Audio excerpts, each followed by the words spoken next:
Ja? Markeert hulle. Geen klok. Hoe ver is nog die Janie?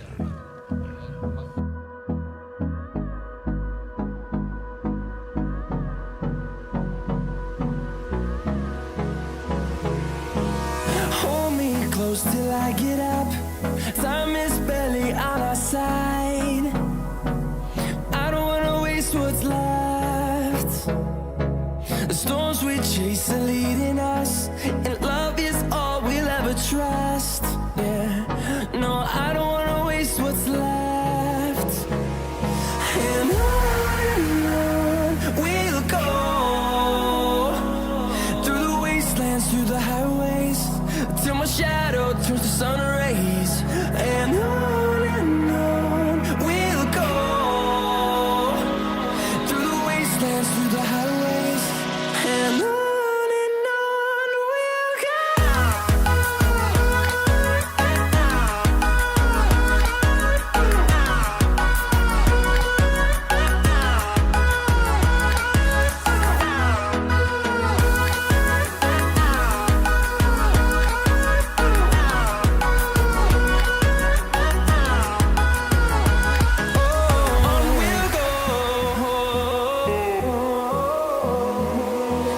Finding life along the way, melodies we haven't played. No, I don't want no rest. Echoing around these walls, fighting to create a song. I don't wanna miss a beat. And on we'll go, through the wastelands, through the highways, till my shadow turns to sun rays. And on we'll go, through the wastelands, through the highways, and on we'll go.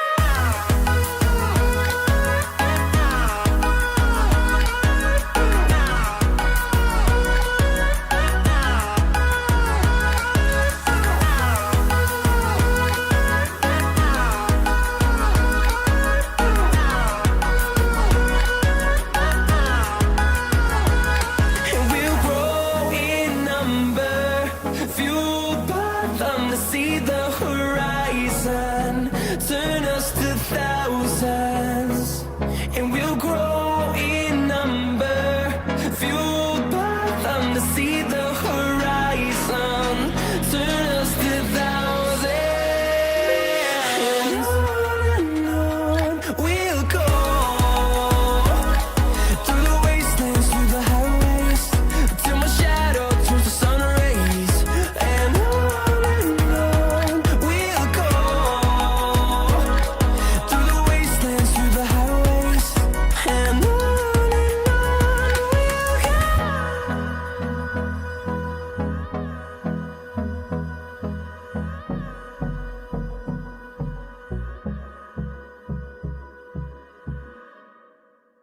This morning I'm sharing the stage with guinea fowl, and quite a few of them, as you can see. Yeah, they're sharing the stage with guinea fowl and barking dogs in a residential area here in Somerset West.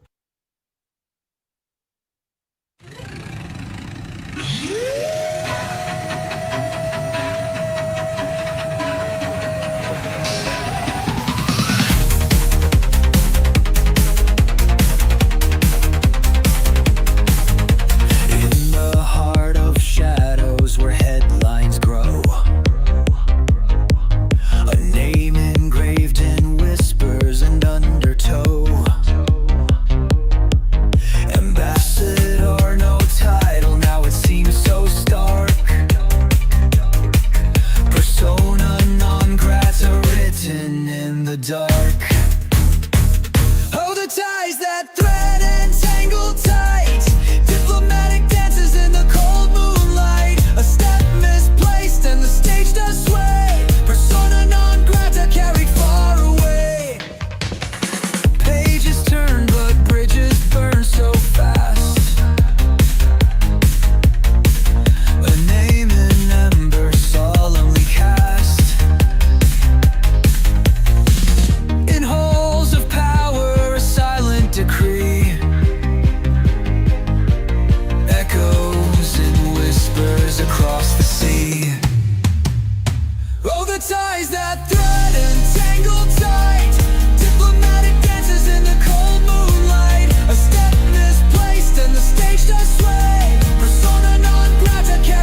When walls talk back and windows cry, boundaries drawn under heavy skies. In the space between the said and seen lies a story that cuts unclean.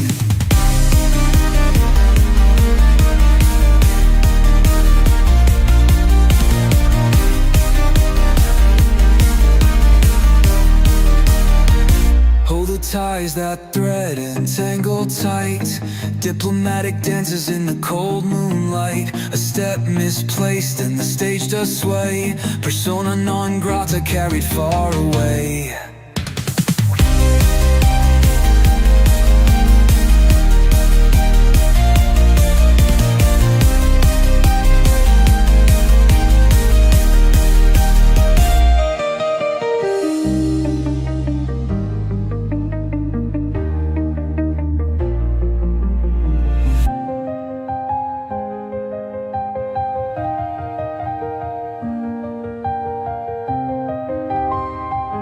Persona non grata carried far away.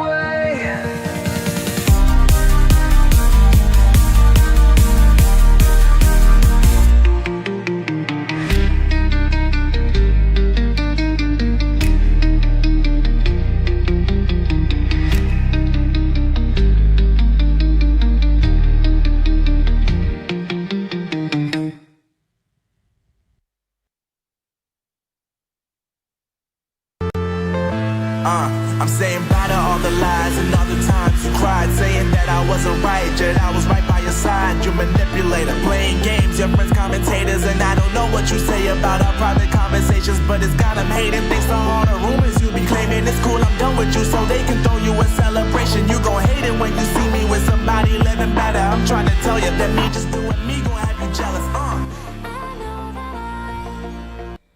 Good evening, good morning, Neanderthals, canines, and right-wing podcasters. Welcome back. Welcome back to the program, folks. If you're a right-wing podcaster, you're in the right place, apparently. If you're a Neanderthal, welcome to the superior species. Welcome back, ladies and gentlemen. Species has survived 500,000 years. 500,000 years. Welcome back to the program. How y'all doing? Hey, how's it going? What's up? What's up? Can I just have a little conversation in Central European Neanderthal?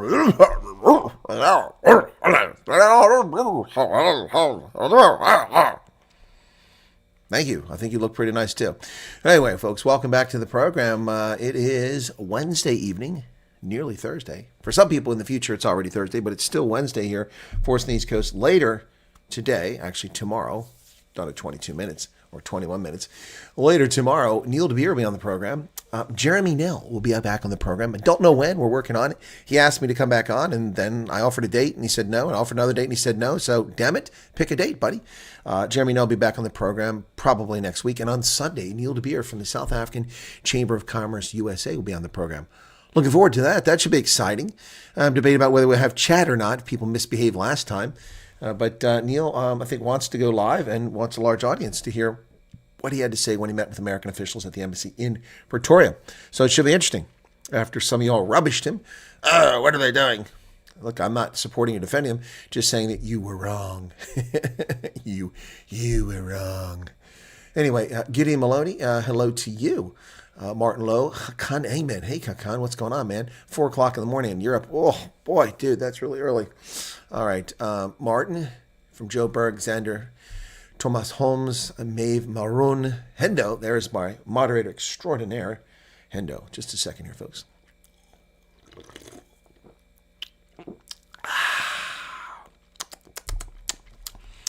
Have to get rid of all the Canada Dry in the shelves there. I can't be drinking Canadian stuff. Got to get rid of that.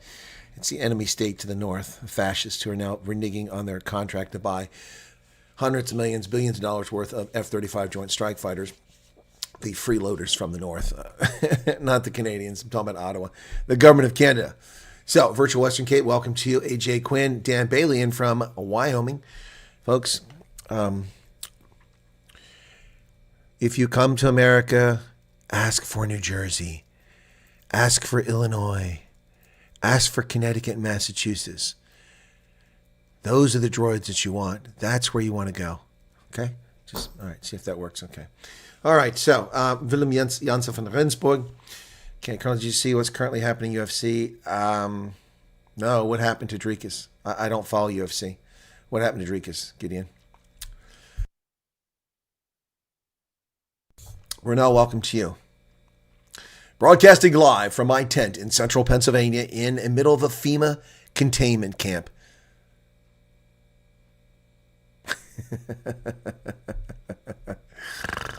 Oh, boy.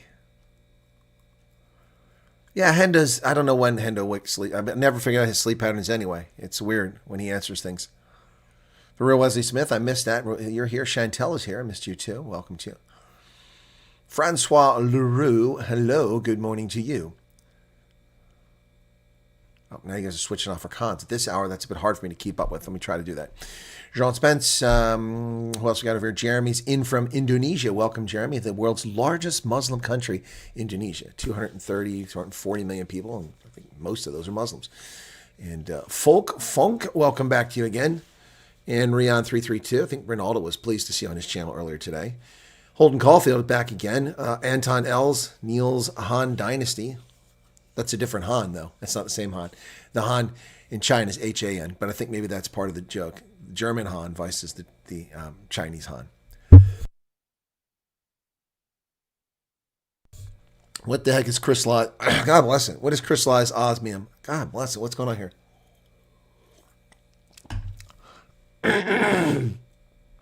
Something's in there.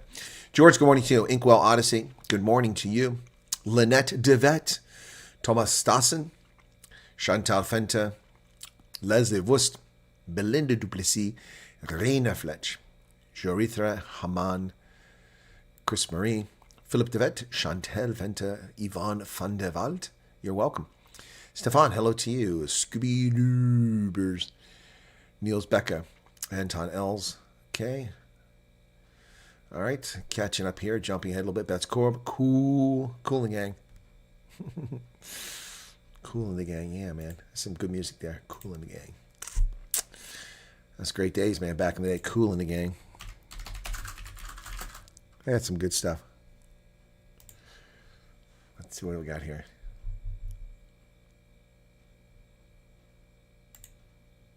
He said he wanted to. Robert Franklin Moore, hello to you. Emil, Ernest Cuthbert, Julie E. Psycho Billy. Carl Erasmus, Chantal Venter, Sloth Puppy. We're missing a few people. Helen Bothma. Sorry if I miss you, folks. Damn it, it's getting a bit crowded here in the state. Yeah, I know, Wyoming. Shh. Jenny Prinsley, welcome to you. Marty, could you imagine if Wyoming with a population of 550,000 suddenly picked up 30,000 off our Connors? Man, the state would change a bit, wouldn't it? We'll probably get a copyright claim on there soon for that, so we'll stop. Okay. You're the only journalist that has people listening to you early in the morning at 5:30. Well, Alts, that's incredible. That's great. I appreciate that. Thank you. I'm at the airport. Okay. Where's the C-17? Well, probably located at Ramstein Air Base in the western part of Germany, Rheinland-Pfalz. Camping in tents along the river is a cultural thing. Yep. Leaving for work, but still streaming all the way. All right, Robert, cool. We'll drive carefully, though. I know Chris secretly wants us all in Pennsylvania and Wyoming. Yeah, no. Cool in the gang, man. They were great. See my previous comment before my crowd when our population went up by 3,000 last year, almost 588,000. That's too many. I'm with you, brother. That's too many. I did my part not to overflow Wyoming by not moving there last year. But, eventually it's going to happen. Eventually it's going to happen. I'm gonna win the lottery, or I'm going to become famous, or, I get a big contract, a recording contract for all of my AI music, and I'll be a big music producer, and I'll make tons of quan. I'll be buying that house in Star Valley, and you'll find me out there in Wyoming. I'll have a big satellite dish in the yard. We'll have a big commune out there. I'll let all the Afrikaners come on holiday, not immigrate here, come on holiday, camp in my front lawn next to the creek in Star Valley. And we'll charge them 1 billion rand for every campsite. It'll come with a water tap and a concrete pad, just like in Savuti in the Okavango. All right, incoming super duper rugby team in Wyoming. Yeah. I want a Tesla house. I don't want a Tesla. I also don't want a Alexa, shut up. Siri, piss off. I don't want that either. This damn thing's spying you, man. I've got like 3 or 4 Alexa devices, and they're all unplugged. I almost never plug them in. Zarina Griso, welcome to you. And what's with the Coptic characters or Greek letters there? Good morning. It's another beautiful day in the world. And guess what? Trump is still our president. Yeah, that's true. Yep. Dream like it. Yes, I'll come work for you. Patsy LaRue is just subscribed. Thank you for that. Okay. Leslie is leaving. Was Robert leaving? Robert's on the road, I think. So. All right. Do you have Starlink? No, I do not, Matthew. I do not. It's too expensive, man. The equipment's like $500-$600, and it's slow. It's too slow. It doesn't have speed that I need. It's speed that I need. And besides, it's bound to be a target of domestic terrorists here in the United States very soon, attacking the network denial service and all that other stuff. Just a matter of time before domestic terrorists from the Democratic Party or wherever they're from start attacking it. It's Bulgarian saying good morning. Really? That's Bulgarian? That's Bulgarian Cyrillic? Well, thank you for that. Zariana Grisel, are you Bulgarian married to an Afrikaner of German descent? I'm just trying to figure out how the Zarina Grisel comes in there, because Grisel is definitely not Bulgarian. That much I know. Do you know that I went to high school in a town that celebrated the liberator of Bulgaria? Januaris McGahan, a New York Times writer, was from New Lexington, Ohio, and he is celebrated as the liberator of Bulgaria. Yep. He was a journalist in the 19th century. He helped liberate Bulgaria, early part of the 20th century. Yep. Is there any truth to claim that Trump has a kill switch in all U.S. planes? Of course not. No truth that. I got it right, Zariana. It was a good guess on my part, wasn't it? Yeah. Are you amazed? Stick around, folks. You'll be amazed by more exciting discoveries right here on Chris Wyatt Africa. It's grum. Hey, how's it going, Chris? How's it going there? All right. Giapi Brunt, what are you doing there? Matthew? Okay, interesting. What's okay? What's interesting, Matthew? Yeah, it's friends and family only Friday. It's coming, folks. This Friday, friends and family only. You mess with the bull, you get the horn. It's coming, folks. Just checking on something there. Right, we got a crowd growing up here. Be sure to hit that like button, ladies and gentlemen. Don't make me do this all the time. It really gets tiring. This thing is so heavy. I have to lift it up. It's made out of, I don't know, organomite. It's just so heavy. That was easy. Oh, that's old news, Gideon. Yeah, we know. Morons and racists are attacking him for wearing a T-shirt. That's juvenile. Same sort of things happening here. We're not just racist, but, freaking domestic terrorists are attacking Tesla shops, the most American-made car, and they're attacking American-made cars. Idiots. Morons. By the way, if it goes a little bit lower, I'll be buying some Tesla stock, and I'm adamantly opposed to the company of Tesla. Never liked it. Never liked the concept, but I don't like bullies. I do not like bullies. And I see a buying opportunity. What's a brief history of George Bush Sr. in South Africa during his administration? Not a whole lot. George Herbert Walker Bush, not a whole lot with South Africa. He was there at the end, but not a whole lot. Mess with the boar and get the horn. Yeah, that's fine. I wasn't saying that. I said mess with the bull. Mess with the bull. But yeah. Mr. Jardin, love how you just pull world history from all over the globe in a big-time space. Respect you. Mr. Jardin, I hope the photos you sent me are recovered, and that's not something you're still dealing with. Oh, my goodness. That was horrific. That was hard to sleep last night seeing that. Did you see the female reporter that took... where was this at, Christo? Was this in the White House or the Department of State? I did not see that. I was watching the White House press briefing earlier today, but the day just got away from me, man. Lots going on here. So I planned on trying to interview my friend, the 86-year-old who has the rifle, the same rifle that Lee Harvey Oswald purportedly shot JFK with. He bought it the next day from the same store chain. In 1963, bought it as a young man. He's 86 now. Has had that weapon his entire time in his house since 1963. And I'm going to interview him probably tomorrow. So, yeah. So they caught a few of the Tesla terrorists. Good. And I hope that they string them up by their nether regions and teach them a lesson. That's a euphemism for prosecute them to the full extent of the law. Like the video of you taking that woke journalist part questioning about Russell. Yeah, you like that? That you talking about the little leprechaun sitting there? Well, do you think that the relationship is repairable given the statement from this office? Listen, turd face. From this office, Rasul went beyond the... Look, even senior members of the South African government said, look, the dude, we can't defend that. That's too far. It's too far. But what gets me is how stupid is the administration in South Africa that they would pick Ibrahim Rasul to be the ambassador to the States. It's just dumb. If they're smart, they'll pick someone from a different party because clearly their party, maybe somebody from the Freedom Front Plus. Yeah, send them over here. But they're not that smart. Odin's Viking, welcome to you. Drika's attending a fundraiser at Gala for students to be able to finish the studies. And the EFF calling their supporters to crash the Gala, and 90% of the students are black. Of course, because they're morons. Look, the EFF is the epitome of the 30% club. I'm going to get shirts made, the 30% club. And maybe if I ever come to South Africa again, I'll have shirts to hand out. Here you go. Here's the 30% club t-shirt. What do you think about that? The 30% club. I think it's time for us to have a 30% club t-shirt. Just saying. I think it's a good idea. 30% club. Let me make the note here. I got too many notes on this piece of paper. Look at that. Oof, too many notes. The 30% club. Brain power not required. Brains, cogent thought optional. Okay? The 30% club. We have to make a 30% club.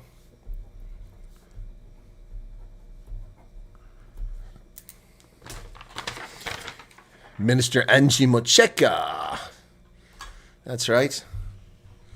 Did you see now Lady Pondor is getting an appointment as an education person? Well, Mompara of the Year t-shirts might get me a little bit of trouble, but yeah, I can make those. Yes, Mari Muller, I'm left-handed. I have a rare blood type. I'm left-handed. I have blue eyes, and I used to have strawberry blonde hair. I'm tall, exceedingly handsome.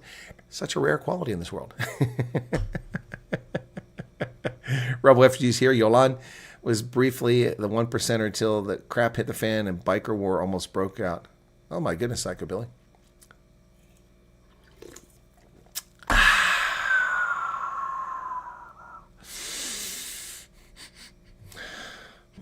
The hell am I drinking? Man, it smells almost chemical, antiseptic. There's a reassuring chemical smell. It smells like Sheldon Cooper.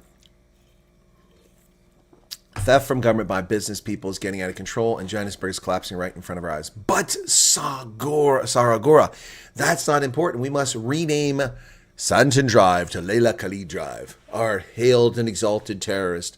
Oh, mighty Khalid, we worship your actions terrorizing people around the world. Thank you. You inspire the PAC, the EFF, and the ANC. We shall rename this street in your honor. Yes, rather than fix the streets, end the crime, fix the potholes, provide water, and deliver security to the residents of Johannesburg, the idiotic members of the city council much rather insult a Jewish member of the council, threatening them with vile, repulsive, anti-Jewish hatred. Yep, that's what we see, folks, last Thursday in the Joburg Council. Yep. Mari Muller says, are you married? Yes, I have 16 wives in 13 countries, 43 children. Why do you ask? Would you like to be number 17? Got to keep track. I lose track, man. And I need super chats, man. Someone's got to give me that money for that Lobola. You know, it isn't just Fanny Farie's Lobola. It's Chris Wyatt's Lobola. I need lots of cash, man. I need lots and lots of cash. Take care of all that business there. All right. Seems like George Bush Jr. had more to do with selling. Yeah, I don't know about more. No, I don't think so. I think in the scheme of things, in the transition to the end of the Cold War, George Bush played a big role in recognizing what was going on there and recognizing the new South Africa. He played a big role in that, but the actual transition took place in '94 after he left office because, of course, James Carville said, it's the economy, stupid. It's the economy, stupid. Now he's just as big an ass as he was back then, 35 years ago. George Carville, now he's such an ass, such an ass. Going on all these talk shows, sound like a moron still. What about the reporter Mike right now? Oh, okay, here it is. 145, okay, let's see this. Okay, let me see what this is. All right, thank you for that. Thank you for that. Oh, newsflash.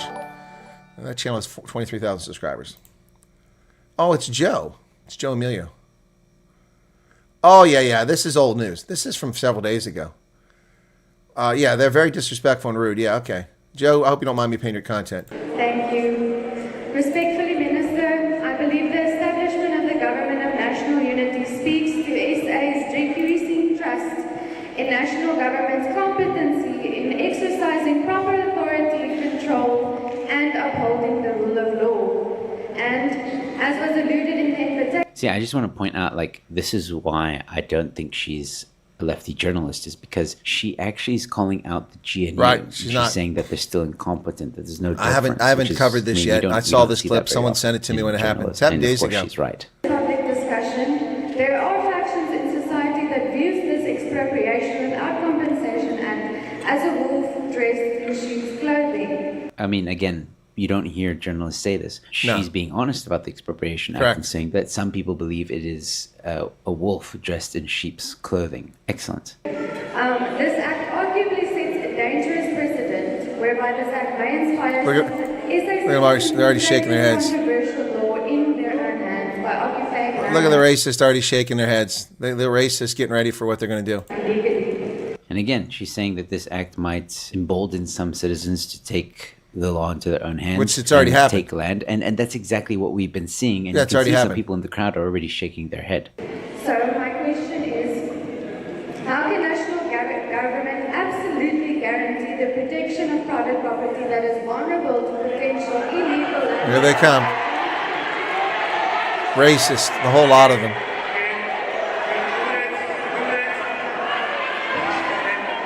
No manners whatsoever. Like jackals, like hyenas.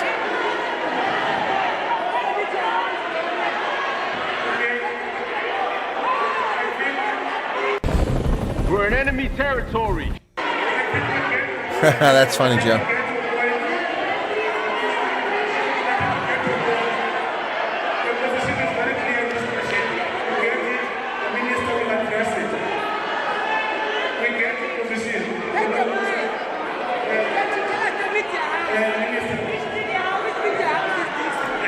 And you can hear some people in the background saying, which media house is this?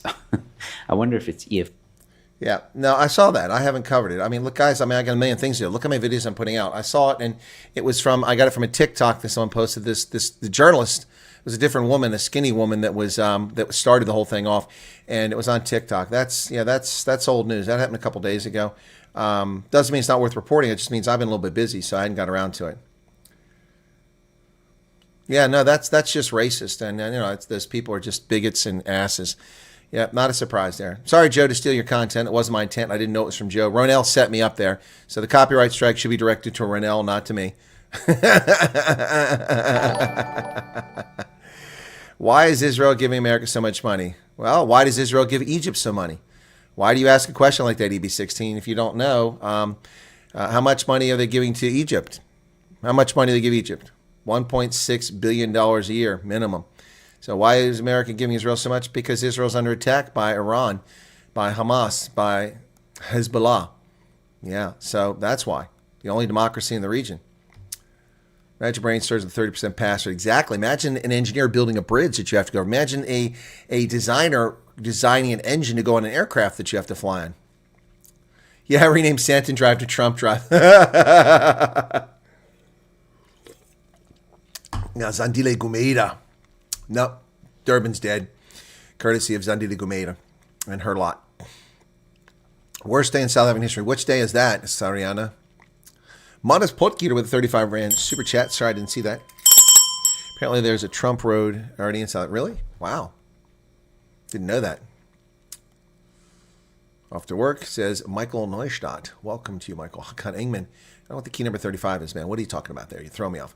All right. Who's Helen? What is her last name? That okay. It was mentioned earlier. Call her Helen today. I don't know the lady's name. Yes, I lead it now. I know people have to deal with that every day. Yep. Iceman ZA, congrats to 60,000. Yeah, thanks. Let's get to 100,000. You hear the reply from Minister? I did hear it on that other video. It's not shocking what he said. The problem is I don't have the video without the TikTok crap around. I need a video that's not someone's copyrighted for me to use that. I made a leather flathead so I can send it to you to give. What's this? Thank you this time. Well, okay, Marius, Hendo's in the UK. I'm in the United States. Sending something to Hendo is going to cost you hundreds of dollars to get it to Hendo.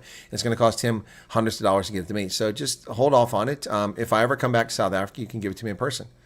Okay? Thank you, Marius. I appreciate the thought. Okay. Zariana says, the sad part, Chris, is that there are Afrikaans people who are also racist just because people like me do not speak Afrikaans. No, I look, Zariana, racists don't know skin pigmentation. I've never said that racists were exclusively white or exclusively black or brown. There are racists and bigots of all sorts. The good news about bigotry is you can overcome bigotry. It's a learned behavior. Racism is something that's deep in someone's heart. Getting a racist to repent is very difficult, very difficult. It's not impossible, but it's difficult. It's like, breaking gang members out of MS-13. It's hard to keep them get them out of that, but you can do it. But bigots are much easier. Archie Bunker was a bigot on All in the Family. He was a bigot against everything. He hated women. He hated men, gays. He hated Polacks. He hated Catholics. He was a white Anglo-Saxon Protestant male. And the whole point of the show was to make fun of white white Anglo-Saxon Protestant males and their stiffened attitudes as a consequence of bigotry. And over time, he softened. He went to the hospital, had to have a blood transfusion. George Jefferson came in to see him, found out that he had been given a blood transfusion from a black man. And Jefferson's like, hey, Bunker, how you doing? Now you want us. And Bunker's like, what do you mean? You a brother now? What do you mean you're brother? Well, you see that blood? That's black blood. What you talking about, black blood? Found out he had a transfusion from a black man. And from that point on, the show, as the years progressed, Archie Bunker became less of a bigot and became a more tolerant person. That's probably why the sequel failed, because he was too tolerant. People didn't find it funny anymore. Stella 4, welcome to you. Tim Martinez, Human Rights Day tomorrow. Oh, there, what a joke, as if we can afford losing work days. Not paying my workers double pay as a matter of principle. There you go. I heard what the minister said, Moment. I heard, but I can't find a video that doesn't have all the crap on it from TikTok. In fact, 11 March. Let me see if I can find, someone sent that to me. Oh, what's this? Oh, yeah. Okay, cool.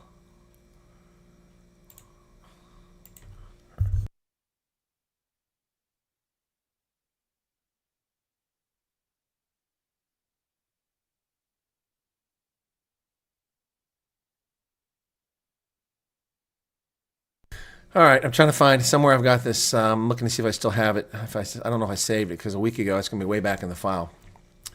Okay, let me just find something here real quick. I think it was in here that I had it. See if it's still here. It might be too far back to download again. I thought this is where I got it at.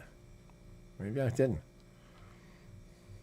Well, I have it somewhere. Someone sent it to me. So back when it happened, it was on TikTok, if I recall. That's where it came from, and it had this text all over it, so I couldn't use it. And it had a woman outside talking about stuff, and she was all like, "Okay, it's not there." So, all right, gonna have to figure it out later on. Okay, sorry about that. I don't want to waste a lot of time here. Excuse me.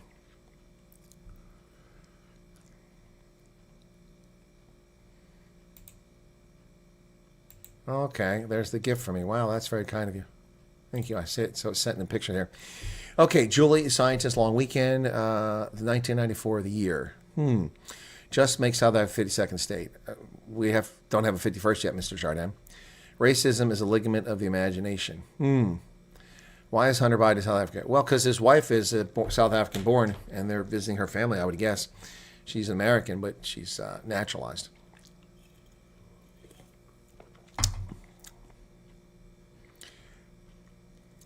Well, Mo and Mim, if you're waiting for approval to get in a WhatsApp group, that ain't going to happen, because WhatsApp groups are full. So I'll go to the one group and nope, full. Can't put anybody in that group. I'll go to the other one. Where's the other one at? Come on here. There it is. Oh, somebody left.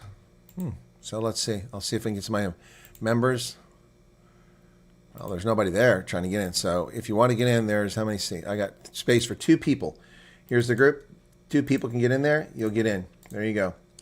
Guys, I'm not going to, Erica wrote to me and said, we have to open up more WhatsApp groups. I'm not making more WhatsApp groups. I'm sorry. It's a lot of time and effort. I can't be responsible for maintaining 35 groups. I've already got 9 groups I'm maintaining, and I got kind of a full-time job with this stuff. So you're going to have to go to Telegram. If you don't like Telegram, I'm sorry. I mean, that holds 220,000. WhatsApp is useless when it comes to group. 1,000 is too much. It's too limiting. So there's 2 slots there. If someone joins it, they can jump in. Also, you can join my Make South Africa Great group on Twitter and X, and then there's no limit there. Ethnicity doesn't include race. We're all mixed. Ask Chris about genealogy. Yes, indeed. Marquis Pretorius, Natasha Posthumus, welcome to you. Black Americans prove that Black Africans can get smarter. They choose not to, says Chronic Equation. Okay. Hoyamore Martinez Lurens, Sander van Rensburg. By the way, okay, so earlier today, I wrote to someone who wrote to me, and they wrote an email that I don't respond in. But I was in a generous mood, and I tried not to be rude or disrespectful to the person. I hope they didn't take it that way. It wasn't curt, but I explained to them. So I'm going to read the email to you, not who it is, and just explain to you some of what I sent. So, okay, so you guys can hear this. Okay, where's it at? Okay, so the gentleman asked me about updates refugee program. More says the person's a farmer and they'd like to know more about the refugee program for Afrikaner farmers. And what about housing? Are we going to get a piece of land? We're going to work for a farmer? How do we get a piece of land? What about farm implements, seeds, and fertilizer? Are we going to be funded? Are we different than other refugees who aren't farmers? Okay, so this is what I told the gentleman. I'm not sure where you got this email address, but I don't share it, and I do not answer questions from unsolicited requests. However, I'll take a few minutes to share where to get your answers and cover a couple here. Now, I'm reading this to you guys, explaining to you that I spent 20 minutes responding to this gentleman in an email that I didn't solicit and I didn't ask for anybody to send a message to. So when people were being little asses on my program, oh, he's rude, he's telling people, they can piss off in footsack. This is the sort of thing I do and eats up my day doing this. There's no reason for this person to have sent me this email if they'd had the courtesy to watch my videos. All right? I'm not picking on the person, but there was no reason whatsoever to send this. People are sending this, and whoever is putting my contact information on these groups, you better stop it. I didn't authorize my contact information shared unless it's here on this channel. But people are getting information on Facebook. I've posted nothing on Facebook. Whoever's posting my information on Facebook is illegitimate. Stop doing it. Okay, number one, there is no refugee program for farmers. That's a myth and a propaganda lie. I've stated so thousands of times over the past month and a half. The program is for Afrikaners in South Africa who are victims of unjust racial discrimination. There's no mention of farmers, nor white South Africans at all. See the Trump Executive Order, 7 February 2025. By definition, as an Afrikaner, you should be eligible. Being a farmer is irrelevant, save in the minds of South African propagandists misleading people. Number two, we are not giving anyone land. This is not an immigration offer. It is for people whose lives are in peril. Land around here costs upwards of $50,000 an acre, seldom less than $20,000 in Pennsylvania. If you want to farm in the U.S., you will need to find land, buy it or lease it, get your own materials, and or work for an existing farmer. Number three, no one is funding a farming venture. That said, there are lots of programs for aspiring farmers from various departments in many states. But it's not my field of expertise, setting up a farm. I left dairy farming because I was landless and in poverty with no prospects of buying land when it was only $1,500 an acre in the early 1980s in Ohio. Number three, you have no advantage or disadvantage regarding acceptance by being a farmer. We are not extending refugee status to get labor. This is for people whose lives are in jeopardy. Young, old, able, disabled, male, female, rocket scientist, ditch digger. None of that matters whatsoever. Anyway, again, I suspect you have not watched any of my content. I've spent countless hours dispelling South African propaganda over the past 6 weeks. Immigration consultants charge up to $500 an hour for this stuff. Conservatively, that is over $120,000 of billable hours over the past 6 weeks, which I've given for free. I don't want anything aside from subscribers and folks viewing the content. The U.S. refugee program is free and incredibly generous, but it is not immigration. Please watch my content. A good place to start is from my Substack account, which lists the following key videos. I hope you do not take my response as being curt. It is not. I'm getting flooded by thousands of WhatsApp, Telegram, and emails in 7 different accounts and asked the exact same things over and over. Please watch my content. You may contact me back here since we are chatting already. All right. And I asked the gentleman where he got the information, and I've not heard back from him yet. Let's see if he's responded. No, nothing yet. So anyway, anyone accusing me of being anything other than patient is a liar. Okay, is a liar.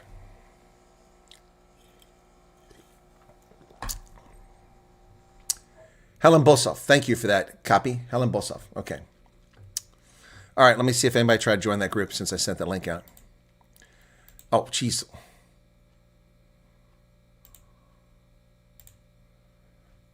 Well, that group's already full. Okay.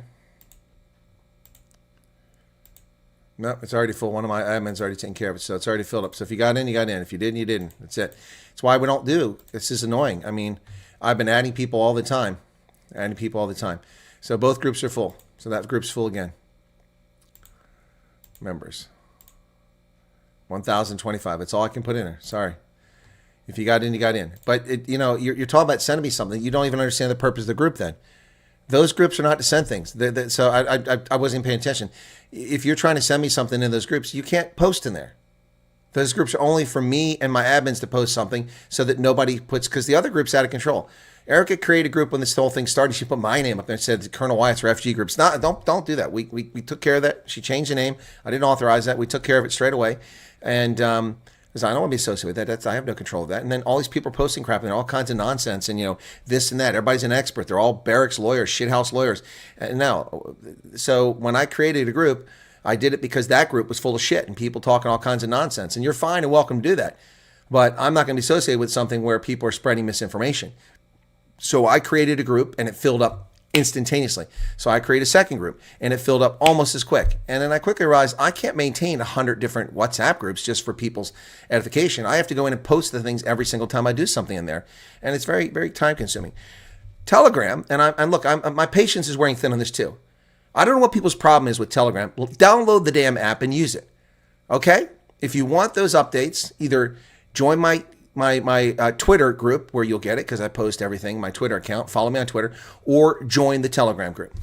If you don't use Twitter, you don't use Telegram, and the groups are full, then you're SOL. And I'm sorry, that's just the way it is. I'm not going to be drug into something where people try to trap me and get me to say and do things and steal my content to go, aha, see what this guy said? That ain't going to happen. So if people don't understand that, I don't know what to tell you. I'm sorry, but good morning, Kevin. Thanks for the info. You're very welcome. You're very, very welcome. Okay. Anyway. Shock and all. Is it really? Really? March 20th? I can't remember. We only recognize Croatan Public. I don't know what that means. Heidi Roberts say welcome to you. Bernice Redlings Heiss. Hello. DL Freighter's back. Hey, lurking. Thank you very much. Stella Ford, what did which minister say? Huh? No, this is days ago. It's people are talking about something that's old news. I guess because they watched Joe Emilio's video. I haven't covered it, so there was a discussion. This person got up, asked a question. They were booed by a bunch of black racists. Then the minister said, "We will take the land. Suck it up, Buttercup. We're taking land." Why don't you build me up, Buttercup, just to mess me around? First of all, you never call baby when you say you will. Well, I love you still. More than I know. Oh, anyway, I forget the words. Why do you build me up, Buttercup? Anyway, yeah, so fake news is everywhere. Yes, Cornet, fake news is everywhere. Rihanna Fun Eden, welcome to you. Yes, exactly, Stella 4. I don't know why people are so resistant to Telegram. It's much safer than WhatsApp. Your data is encrypted just like it is in WhatsApp. Your number can be hidden. You can just have a username there. In WhatsApp, everybody's got your phone number. And that's why freaking people are sending me unsolicited freaking text messages, wasting my time. Because they got it off of WhatsApp group. You can't hide your numbers in WhatsApp group. So, anyway. Voidy says, an old ex-soldier would have been privileged to serve under a colonel. You're strict, to the point, well-informed, and that's how you stay alive. Also, I'm very fair and very considerate. I have gone out of my way and fought the chain of command to get promotions and to get awards for my soldiers who were treated like crap because we were so far away from the flagpole. And just because you're away from the flagpole doesn't mean your soldiers are any less excellent or have any less potential. You got to make sure they get rewarded for their performance and their potential. Like 2 cases in Botswana come to mind when I was a lieutenant colonel. My NCO was a sergeant, not a staff sergeant, not a sergeant first class, filling a sergeant first class master sergeant's job. Very inexperienced, and quite frankly, to be honest with you, I wanted to fire him almost every day for the first 3 months I got there because he had no idea what he was doing, and he was more of a hindrance than help. But he had heart, and he tried, and he was doing his best. He's also handicapped because he was never supposed to be in Africa. He was supposed to be in Germany, but they sent him to Africa because there was a shortage of people. And the NCO that used to be there, I knew, he retired.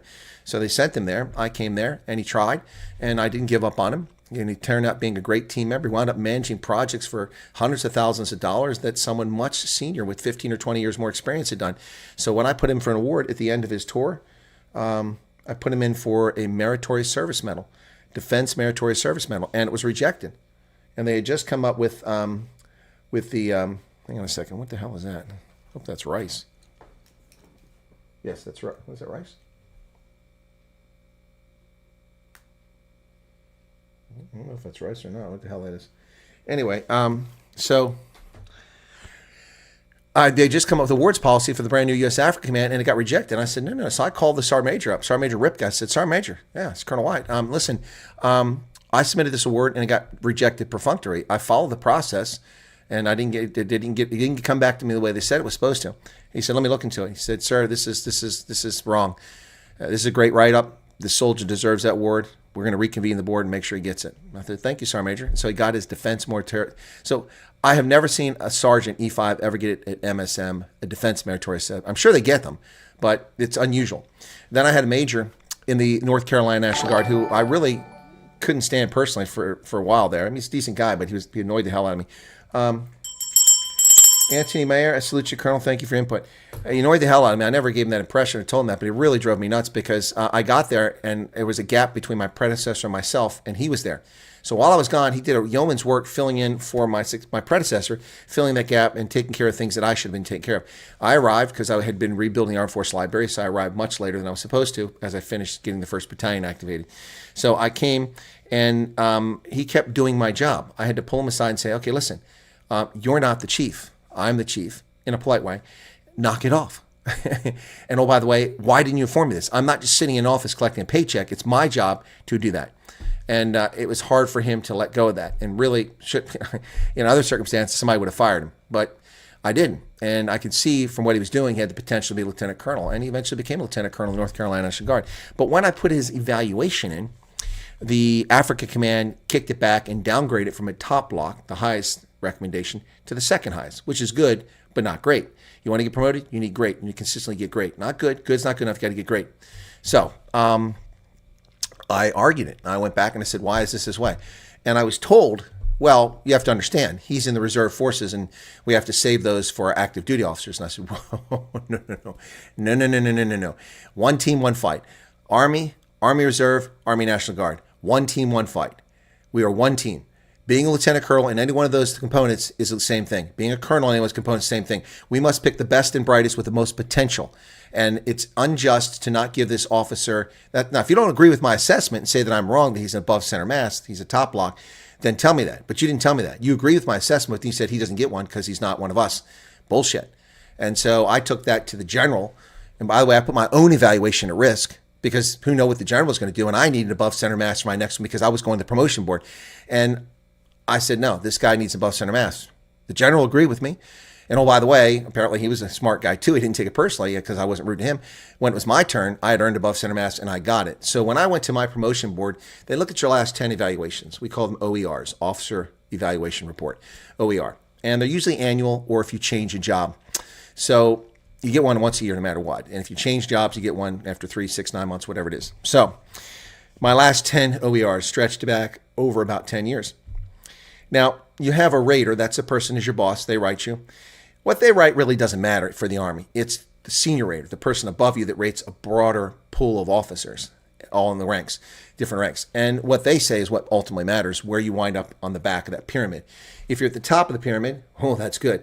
If you're in the middle, you're screwed. If you're in the bottom, your career is over. You got to be on the top couple blocks. But if you're in the top, so in order to get promoted to full colonel, you've got to do very well. So when I got promoted to full colonel, my career field had 0 requirements. So in other words, the Army didn't need any colonels for sub-Saharan Africa when I got promoted. None. So all things being equal, no one would have got it promoted. But the way the Army does this is they go through all the records. They have a promotion board. All these generals and colonels sit up there. They look through the records. They vote on it. They have 3 screens in front of them. One here, one there, one there. This screen is evaluations. This screen is your record brief. And this screen is your photograph. If you look pudgy, you're out of shape, you don't fit in uniform, your ribbons are on wrong, you're gonna get roasted for that. That could cost you a promotion. So very few people look stupid. Okay, they glance at it, looks good. Okay, flip through a few things here. Flip through some recommendations, or your words, or not words, your evaluations on a computer. All right, they give a number score. The whole board does that. The computer puts it all together. It's remarkably consistent. So the officers are different, man, woman, all these different branches, combat arms, all these different branches, and the scores are remarkably consistent. So what the Army does is they order merit you in the computer. So the number 1 officer in that year group is number 1. They're going to get promoted. The Army has to have at least 1 colonel.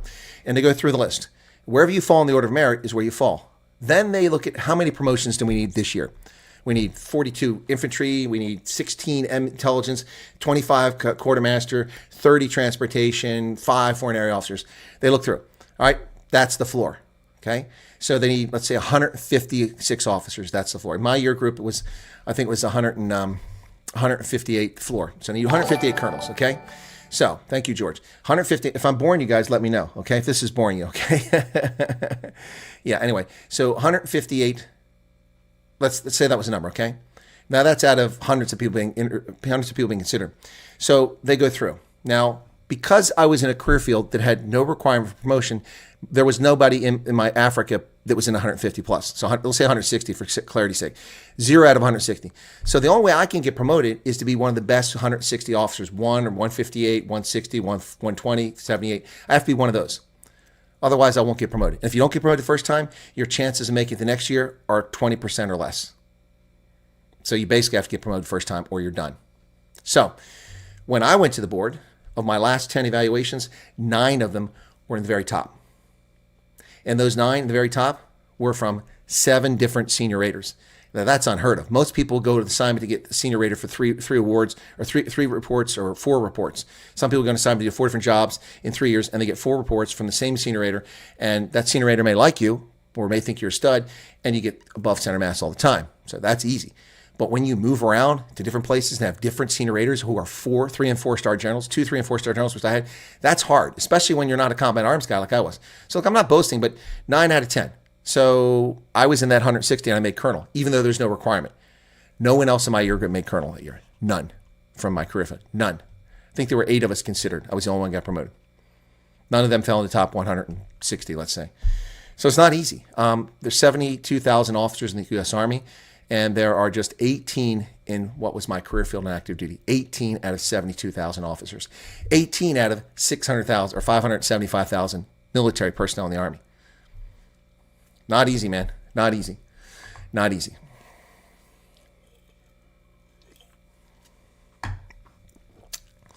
Right. Were you guys bored by that?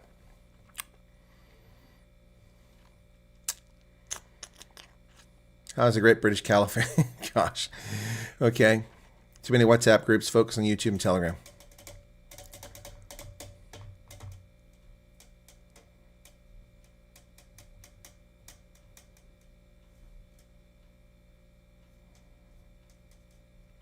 Got a call yesterday from Pretoria number. Asked me if my business is BE registered. I said, no. The lady said she will help me. She doesn't want me to get into trouble.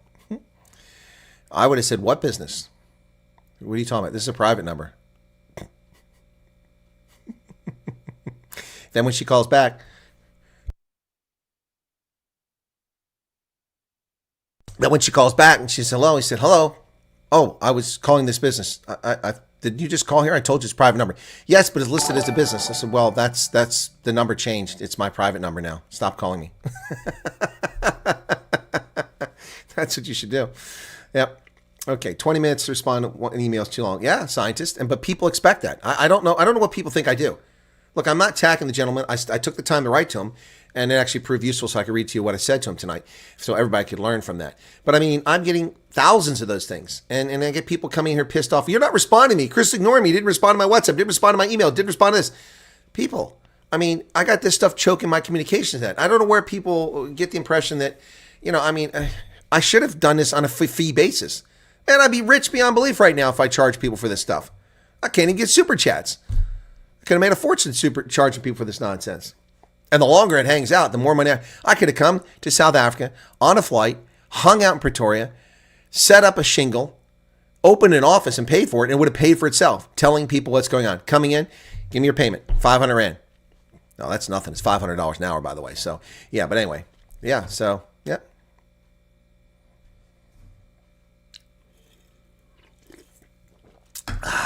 Tracy, welcome to you. Celestial Concerto. I don't know if you got in because my mods took care of it before I get to it. How many staff members do you have? If you're over 50, they need to be BE. Yep. Moreno, Peter said, good morning to you. I'm doing all right. Len J. I don't recognize that username. Welcome to you.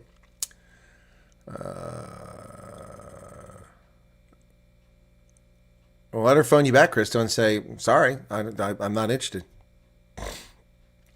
Barbie. Hello, Barbie. Managed to share the Colonel's Cafe class. Yeah, you can get in there. There's plenty of room in there and in my previous tour groups. Yep. One thing you must take into consideration, Millennial and Gen Zs are most ungrateful generation, especially Afrikaners. Well, a lot of people are ungrateful, that's for sure. All over the world. Colonel, it's a double-edged sword. You got attention for your wealth of information, thus people assume you have all the answers. Well, I do have all the answers, but I'm only one person, and it's very unfair to people demand attention and then be angry because they don't get it. I mean, it's like you come home and someone's sitting in your living room eating a pastrami sandwich that's out of your refrigerator. Excuse me, I didn't invite you to my house, and you're eating my food? Oh, yeah, man. I mean, someone told me where to find your house and said, come on over. You got food. No. No.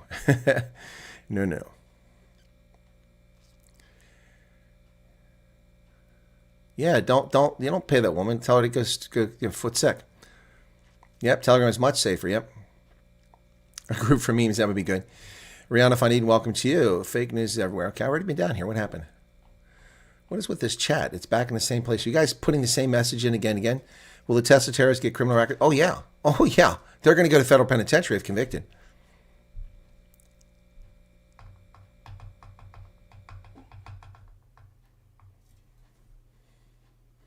Yeah, Morris, I don't think that's a good idea for Krista. That simply draws attention, and these people are spiteful. You don't need to do that.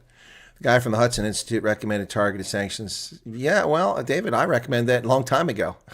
But I don't have the name Hudson Institute behind me. I don't have a major media house behind me. It's funny to watch all these people now. Somebody came on earlier and said, oh, thank goodness for Rob Hersoff. Rob did this. I said, yeah, Rob's a great guy. What about it? Well, Rob's man, I've been saying that forever. I said that weeks ago. Just don't have the reach Rob has.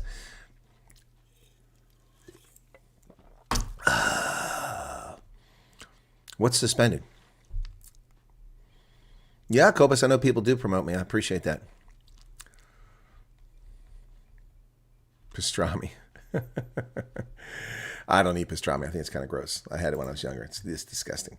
All right, folks, let's get to some news. Okay, so the JFK files are out, and people are all excited. I don't know why.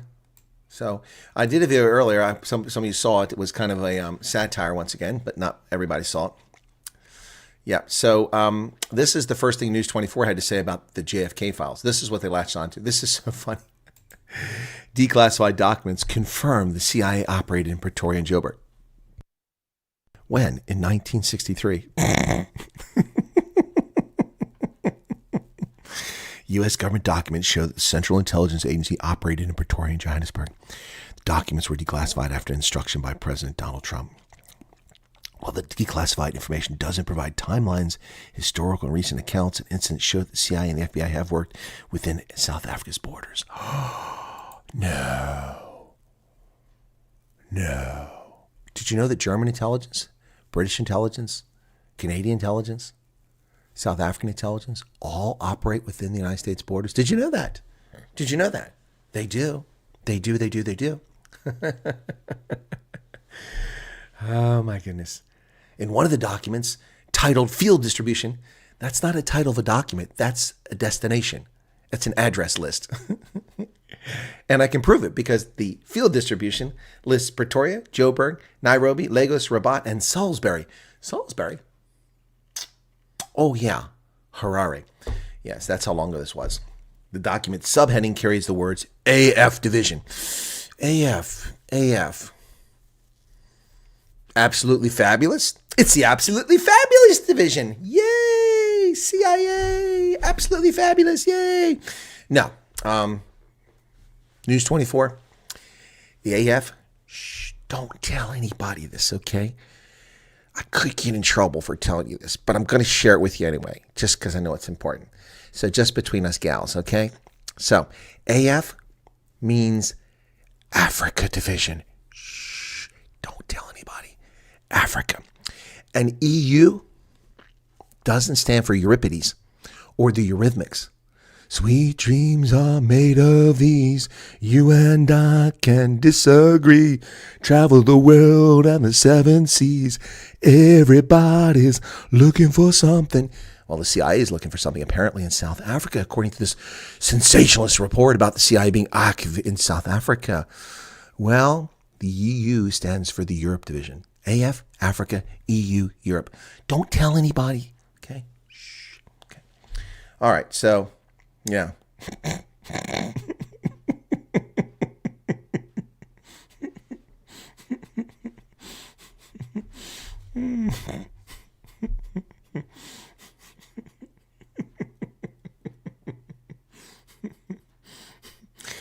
Oh my goodness. Roxy, I like your response. That's just so funny, man. Ethan. Your mission, should you choose to accept it, is to infiltrate South Africa, find the closest Roman's Pizza. Buy a 16-inch Hawaiian pizza. Deliver it to the Union Buildings. At the Union Buildings, be met by a Zimbabwean. His name will be Mercy. Mercy will take you in a bakkie to the Platinum Belt. And there, you will find the nuclear device buried at Marikana. And now you know why they shot those people. In Marikana, the nuclear device will be there. The codes can be found on the back of an Energate bottle. The Energate bottle will be next to a rock, a red rock, sitting next to the entrance. This is your mission, Ethan, should you choose to accept it. This message will self-destruct in 5, 4, 3, 2, 1. Oh, damn it. Oh, I didn't get back fast enough. Anyway, sorry.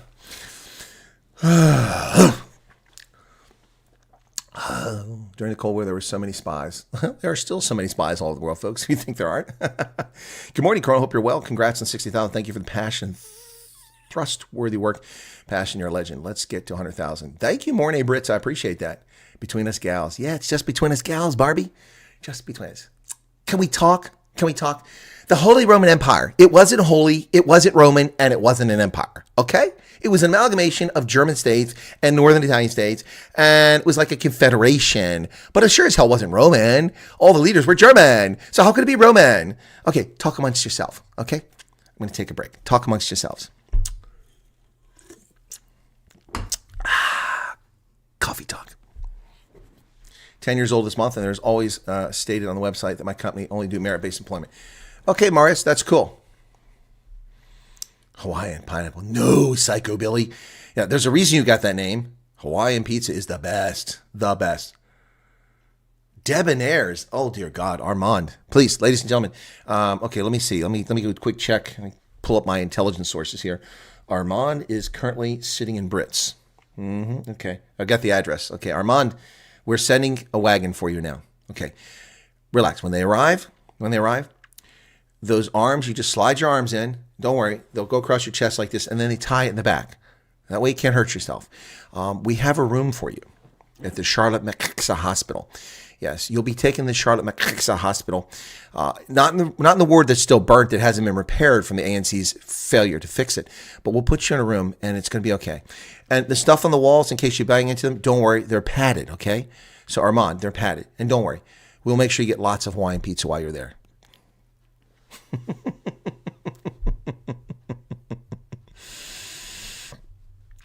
Ralph Connors just had to get economical and political from out. We snapped out of it. Let's talk about fish and ponds. Why? What are we talking about fish and ponds for, man? What's that all about? How smart does person need to be to infiltrate South African government? Oh, yeah. Ladies and gentlemen, being a spy in South Africa has to be the easiest job in the world. All you need is a T-shirt and a three-piece KFC Streetwise, man, and you're in. I can see it now. I'm like Reacher. I'll pull the phone out of my shoe. Got my classified, my encrypted phone back to whatever agency. Yeah, hello. Yeah, this is Agent 327. Agent 327 here. Yes, I have infiltrated the government. Yes, I'm currently in Cape Town. Yes, no. No, it wasn't hard. All we needed was some biltong, a little bit of Drovorce, and a couple KFC 3-piece Streetwise. Yeah. Now, I'm going to need more spending money. Yeah. No. They're asking for more KFC, and the one down the street's closed, so I'm going to need more money. Can I use the card, or will that give away my affiliation with the agency? Oh, okay, I can. Oh, you want me to use my personal card? Well, that's not fair. Okay. Yeah. All right. Sure.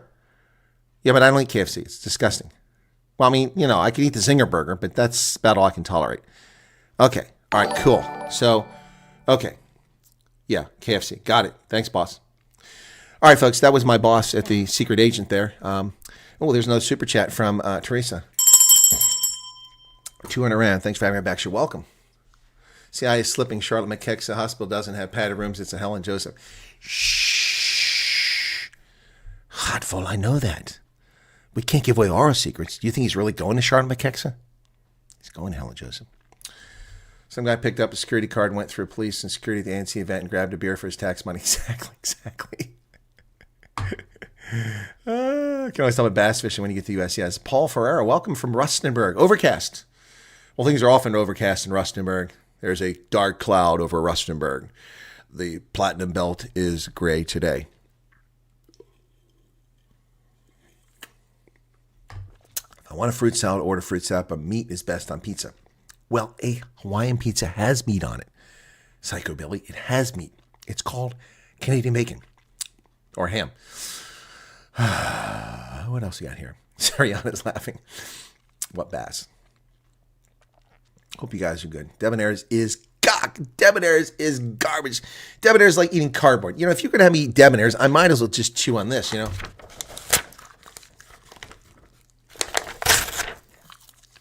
It tastes just like Debonair's. Just like Debonair's, man. That tastes just like Debonair's. Oh, gosh. Oh, man. I remember the first time I had Debonair's. It was in Botswana. And I'm like, is this like a torture operation? It's like eating cardboard with paste on top of it. Ugh. We've done those polls, Psycho Billy. We've done them, and pineapple pizza wins all the time.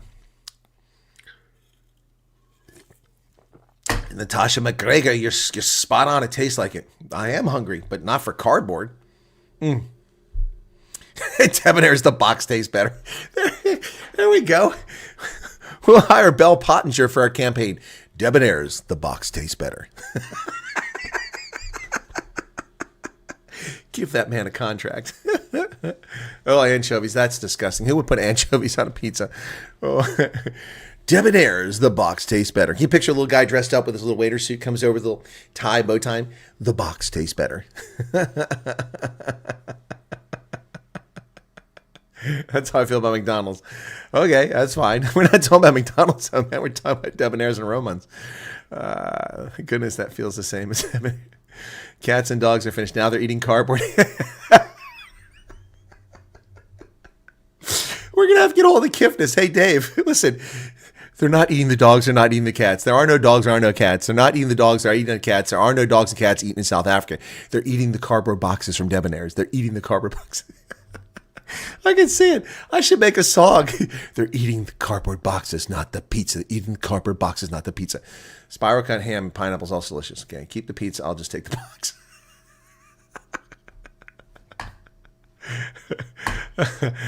Domino's pizza. Yeah, Domino's has improved. They used to be pretty crappy, but they got better. They changed the recipe back to something that's actually edible.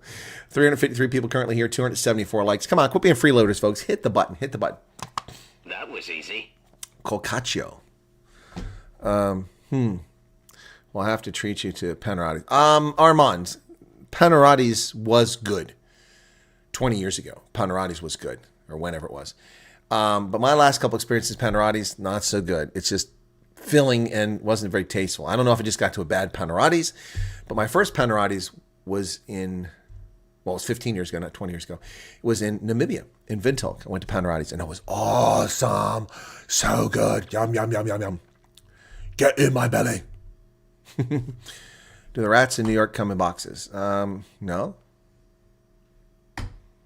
You have a Pizza Hut. Well, Pizza Hut in America is... Pizza Hut in Europe is pretty good. Pizza perfect, finished and klar.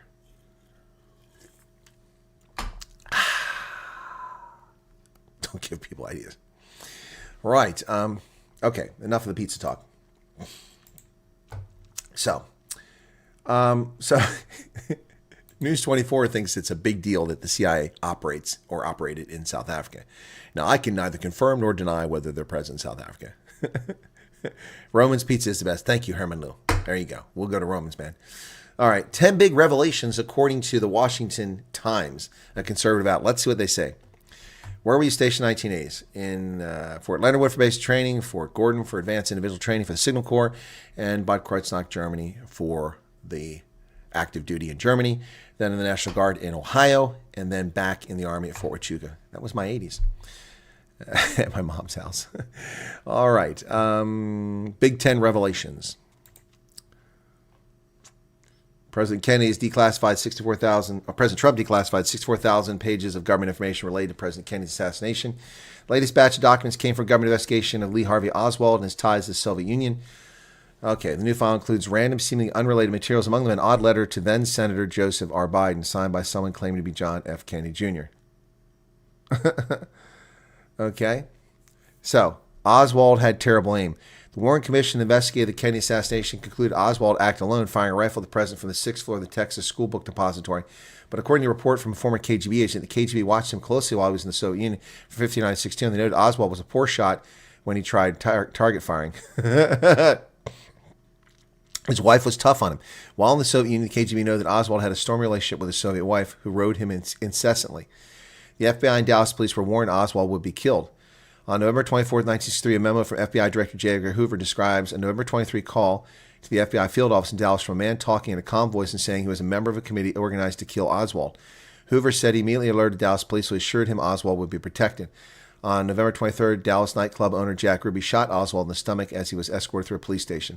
Oswald died hours later at the hospital. Mr. Hoover described Ruby as having a reputation of being a homosexual and said Ruby told authorities he acted alone and guessed his grief over the killing of the president made him insane. Hoover was surprisingly incurious about Oswald after he died, leading off his November 24th memo by stating, "There's nothing further in the Oswald case except that he's dead." The CIA had opened an investigative file on Oswald long before the assassination. They were monitoring his travels in Mexico and the Soviet Union. Kennedy was warned against the secretive CIA growing influence. The files include a 15-page memo from aide Arthur Schlesinger Jr., former intelligence analyst during the Second World War. Schlesinger warned the president the CIA was taking over U.S. foreign policy using tactics that were anti-American. He called the agency a state within a state and said the problem with the CIA's doctrine is the extent to which its various clandestine missions are incompatible with a free and open society. Which, quite frankly, based on John Stockwell's book, that certainly was the case up through the 1970s in the church hearings. You read this book, In Search of Enemies by John Stockwell about Angola, Vietnam, and you find out, in fact, they were a power unto themselves at one time. Yep. But I've worked with the CIA since then. They're not quite as impressive as you think they are. They might have been at one time. CIA agent Gary Underhill claimed the days following the Kennedy assassination that a small clique within the CIA was responsible for the president's death. Less than 6 months later, Underhill was found shot to death inside his apartment in the District of Columbia. His death was ruled a suicide, but his friends suspected he was murdered. Wow. The CIA opened a file on Reverend Martin Luther King Jr.'s assassination, James Earl Ray, shortly on the assassin, after King's death. One CIA memo mixed in with the Kennedy assassination material describes Ray as a drifter who was kicked out of the Army as inept and unable to adjust. Ray was once confined to a mental hospital, worked in various jobs, and was a drifter with a long criminal record. The CIA said Ray went missing from Missouri State Penitentiary in April '67, was not recaptured. A year later, he assassinated Martin Luther King. Well, they shouldn't be investigating that. They have no authority to investigate domestic affairs, so they were definitely out of control. President Kennedy's son, John F. Kennedy Jr., was no fan of Biden, or that was the sentiment of someone pretending to be him. A single document in the newly released files includes a letter dated August 1994 and addressed to President Biden, who was then representing the state of Delaware. The handwritten letter said, "Dear Senator Biden, you are a traitor." The letter's return address is Worcester, Massachusetts, and was sent to Biden's Senate office. Kennedy died in 1999, was living in New York City at the time, suggested someone may have been impersonating him. That's some of the things revealed in the Kennedy files. Nothing there.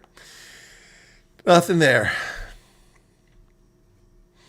Does anyone see any reason for this Kennedy files to be top secret? I don't, Peter. I don't. TJ's channel says I'm extremely well informed about South Africa. Well, thank you, TJ. I think I am too. I appreciate the endorsement. Yeah, look, I serve the intelligence world, and much of what I see, there's no reason for it to be classified. They take analysis that analysts do and they classify it, even if it comes from unclassified sources, because the position to us government could be something that puts us in jeopardy. I get that sometimes, but not all the time. No, there's no smoking gun. However, ladies and gentlemen, later today, if things go well, I will be interviewing my friend who's 86 years old. He has the exact same rifle that Oswald purportedly used to kill JFK. The day after the Kennedy assassination, he went out and bought the same rifle, the same scope, from the same retailer here in America. Now, he had the receipts until 10 years afterwards, they threw them away. But he has the same rifle. They actually fired it once. Took it out and fired it. And couldn't hit the broadside of the barn. Now, I don't know if that's because the rifle isn't good or the person couldn't shoot. But we will ask him he asked me if I wanted to do an interview. I said, yeah, that sounds very interesting. I don't really care about the Kennedy files, but a lot of people do. So would you guys watch that?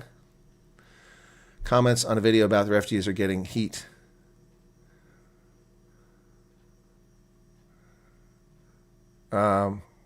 Comments on what video? On my video, Chronic?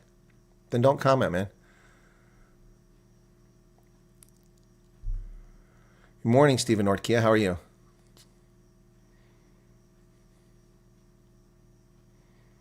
Armand would watch that. Okay. Celestial says, sure, I'll watch it. Cool. Well, people say that about a lot of my videos, but they don't. Took them 2 months plus to release JFK files. Who says you're not cooking? Please, I could be like, the files have been hidden for 60 years. And you think in 2 months they're going to, I mean, in fact, dude, you're not even paying attention to events. There's been whinging and moaning here because they released it too quickly. There wasn't time to go through it. And Trump demanded to be released before it could be altered. Oh, okay, gotcha, Christo.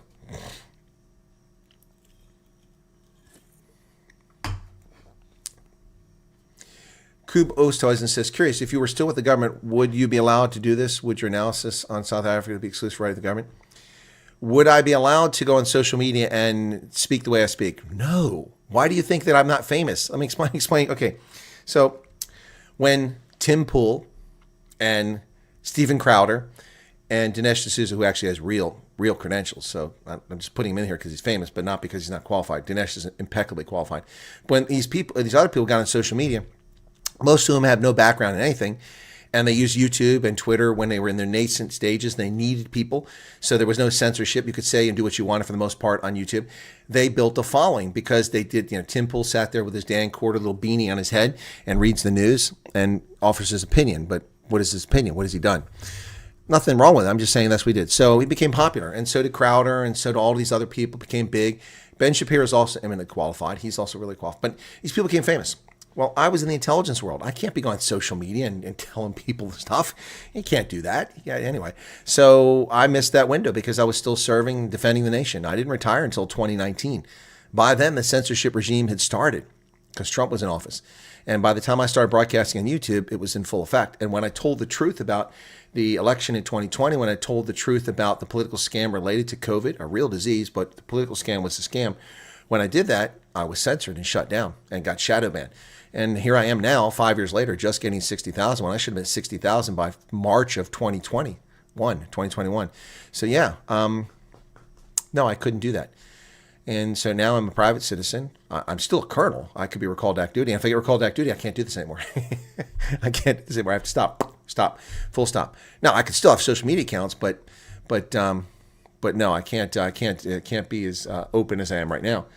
Because I can't say things that would reflect badly on the government. And that's understandable. You shouldn't be talking about your employer.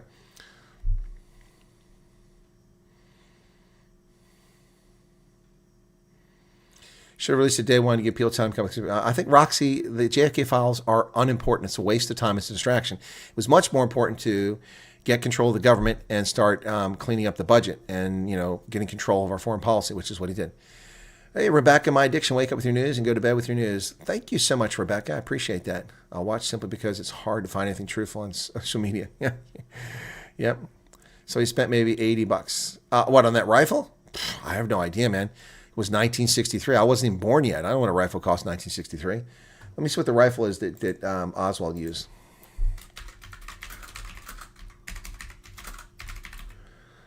Rifle that Oswald used, okay.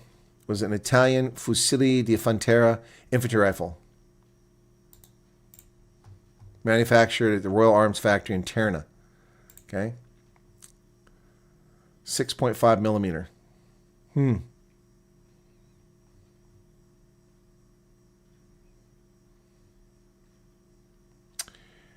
So, yeah, Klein Sporting Goods, yeah.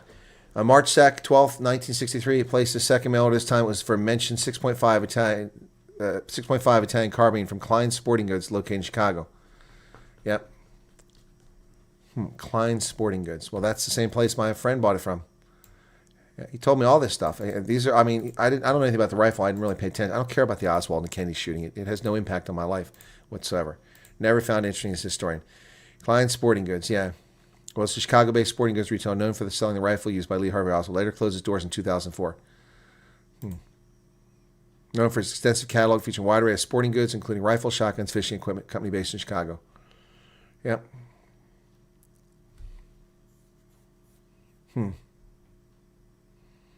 Looking for something here.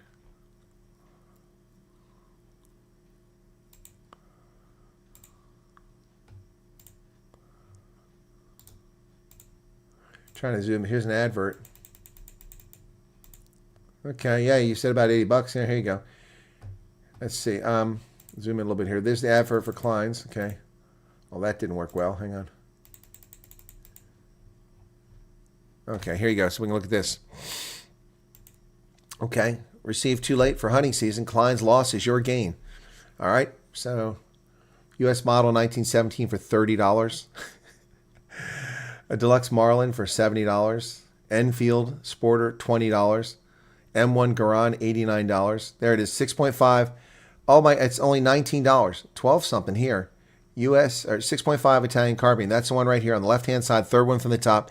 I know you can't see that. I don't think I can blow it up anymore without it being distorted. Let's try. There it is. It's yeah. I think with the scope it's $20. It's $12 without the scope, $20 with the scope. Can you imagine that? Oh my goodness.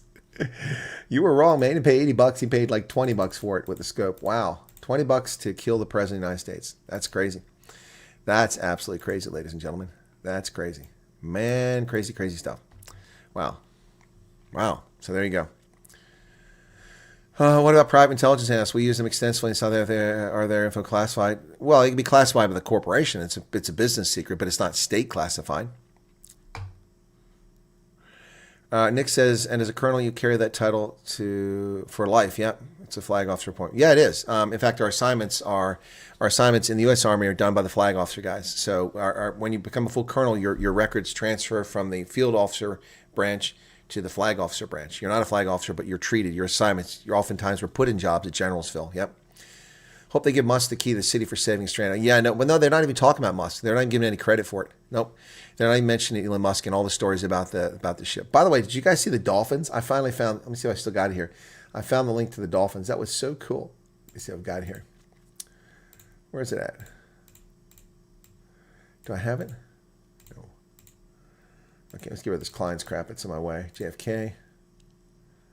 Okay. I thought I had, there it is, potted dolphins. Here we go. Yeah. Now we can see. Here we go. This is so cool. So, yeah, this is from SpaceX. I watched this live on my phone, but I didn't broadcast it because I was away from the house. Now we can see some harnessing being placed. Watch the dolphins come up on the left. There, look on the left. Is what will be used to lift the Dragon capsule out of the water and onto the recovery vessel. Wow, we got a cute little pod of dolphins. It wasn't just one or two. That was so cool. That was so cool. The dolphins came out and hanging out. What's going on, man? Hey, I want to play. I want to see the rocket. I want to see the rocket. And Gamer says, thanks to the 60,000. Going back pizzas, you're ever back in PE, go to Guido's Wood Fried Pizzas, okay? What about private intelligence analysis? Yeah, I think I just answered that, okay? Can you get recalled? Yes, Shack Dweller. I can be recalled to service. In fact, there was a voluntary recall in 2023. I considered it, but decided against it. So I would have gone back in active duty, which would have gotten me a tax-exempt allowance for housing, which is considerable, would have boosted my income quite a bit because there's no tax on that. It would have paid for my mortgage and then some because it's gone up. My pay would have gone up significantly because in the 5 years, well, then three and almost 4 years out of the military, it would have gone up. But there are certain restrictions. I couldn't deploy. I could only be at the War College, which is where the recall was. I'm probably one of the best qualified people to actually take that job. I can only go there, and I cannot get a promotion because it's not promotable. There isn't one for me anyway. There's no general officer, so that really doesn't matter. I won't get an evaluation because since I can't get promoted, there's no point in having evaluations. That's the purpose of evaluations, to rate your potential promotion. However, I could rate officers below me. I could supervise legally because I'm still a commissioned officer and could affect their careers. Yeah. The reason I didn't do it is that the wording on the recall was very odd. It set a cap for the maximum amount you could get a percentage of your pay in retirement. And the odd thing is that because the way I retired, I qualify for a higher percentage, and I run the risk of losing a lot of retirement pay, even though it's going to be a higher amount. With the percentage, it wind up being lower because they lower my percentage. So I'm like, if you can't give me an answer on this, I'm not going to risk coming back and losing 12% of my retirement check every month. Yeah, because I'm not going to get that 12% by spending it. And it's usually for a year. It can be extended 2 years. But yeah, you can be called back. And I have a voluntary recall. If I want to go back to the Army right now, I could. Just have to shave, put on a uniform, and go back to work. Yep. And the good news for that is I get free medical care again. Right now I'm paying for medical care, which pisses me off. I have no dental care, no eye care. And yeah, they don't treat veterans like shit when it comes to that stuff. They don't pay for it because they're cheap bastards. So yeah, I go back and get all my medical, my dental taken care of. Absolutely. That'd save myself a ton of money. Save myself a ton of money and make a bunch more. The rumors the CIA meddled with the 92 South African referendum results. We have rumors. There's no reason for them to have done that. Why would they want to do it? What, to make sure that they voted for it? Okay. DJ Raiden. Rakes. The Dolphins were so cool. They're like little puppies coming up there. Bloemfontein is a pizza in Bloemfontein. Yeah, Dolphins are amazing. Swam with the Dolphins 94. Cool. Love the welcoming crew. Yeah, you guys love dolphins. That's cool. Americana provides info on tax breakdown, cost of living. Very useful, says Nunik. To all my fellow subscribers, if you want to see some interesting content, go watch the Colonel's lectures. Oh, yeah, that got me. That's an interesting one. So let me see that. What's that called? South Africa's Fragile Democracy.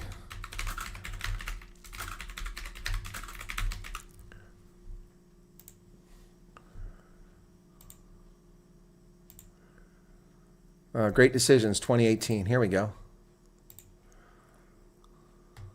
The truth is behind. Yep.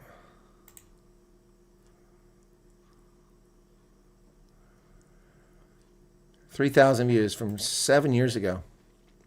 Colonel Wyatt, the current director of African Studies, Army War College, African National Congress. Yeah, they got this all broken down. I bet you if I post this, I'd get a lot more views than the Army War College did. Skip this, okay? So let's watch a couple minutes of this, okay? Here you go. This is me from 7 years ago. February 2nd, 2018. Now, I didn't pick the name of the topic. I was asked to brief it because I'm the African guy. All right, can folks hear me in the back? I tell them that if you've ever heard me speak, I normally don't need a microphone. My voice tends to carry. But I know this room, the acoustics, so I gave in and I'm wearing the microphone. So I just want to make sure you can hear me clearly. Well, if you walked in, it's a little brisk outside. That wind, it's a bit bracing.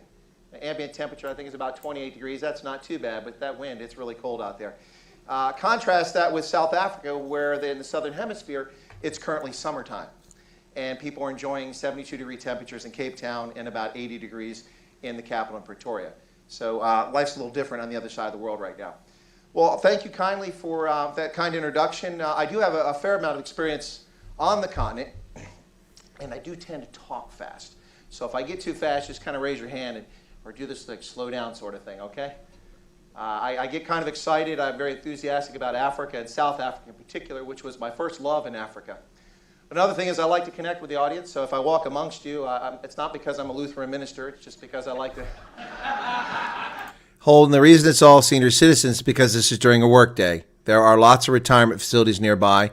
The Army conducts this during the day. If we did it in the evening, there would be other people there. The reason it's all senior citizens, that's the front of the room, because they're all hard of hearing. They sat up front. The back of the room was all active duty people and younger people from the community, okay? So don't jump to conclusions, Holden. I see some Lutherans in the crowd, so I just like to connect with the audience. So anyway, also when I prepared this, I'm accustomed to taking questions as I go, but I understand that we want to do the presentation then take questions. So I'll try to adjust now because I was preparing for a different approach. So my experience in Africa, serving the Army, I've served in those places. Let's see if I can run through the list. I worked at the National Security Agency where I worked on Africa, then the Defense Intelligence Agency, and at the Pentagon at the same time on Africa. Then I was in Liberia, Botswana, Malawi, Niger, Mauritania, Uganda, and finally Ethiopia. I forgot to say Tunisia. And in the middle of all that, I did a tour at the Africa Command after it was created up in Germany. So I've been around a few places. So I've also been on temporary assignments at over 35 of the 54 countries in Africa. So I've seen most of it. A few places I haven't been are the Congo, and I'm not in a rush to get there. If you know anything about the Congo. All right, so I'm a little reticent about the title of this topic. It's South Africa's Fragile Democracy. Here's the thing. If you're an Africanist, like myself, and you talk about Africa, it's very easy to start talking about all the challenges and all the problems and all the things that people think are wrong or going badly. There's actually a lot of good things happening in Africa and in South Africa. But I'm not going to talk about much of that today, unfortunately. So I didn't want to depress you. So with that, if I could get the video, just a brief video here for everybody to listen to. I kept the cameraman quite busy moving the camera around. I don't think it was automated.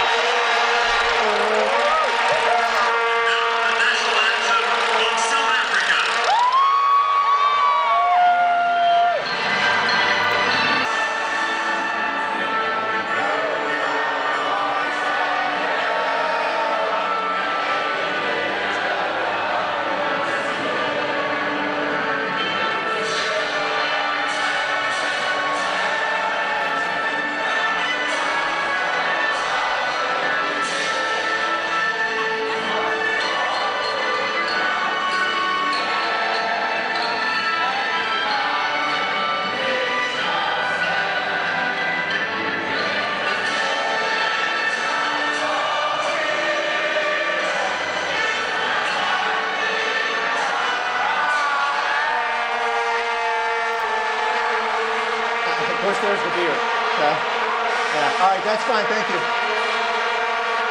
Can you stop the video there, please? Thank you. And switch back to the slides. All right, why did I show that? Well, for a lot of reasons. Number one, because a lot of what I'm going to talk about is not the best news, so I want to hopefully put you in a better mood. I don't know about you, but I'm pretty inspired by that. That is South Africa's national anthem. And for those who didn't see the bottom corner, that is the opening ceremony for the 2010 soccer World Cup in South Africa, or as most people around the world call it, football. But come to America, we set them straight. It's soccer. Which, little known fact, is the original name for the game created by the British.